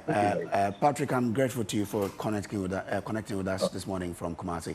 And that's how we wrap up the AM show for you. But the fight is a fight for all of us. Like some of you have been saying, we all have to be up against the Galamsey menace, led by the government. Let's act and save our environment from this, these atrocities happening to the environment. This has been the AM show. My name is Samuel Kojo Brace on behalf of the production team.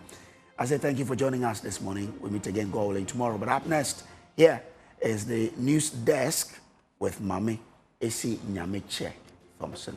Have a wonderful day.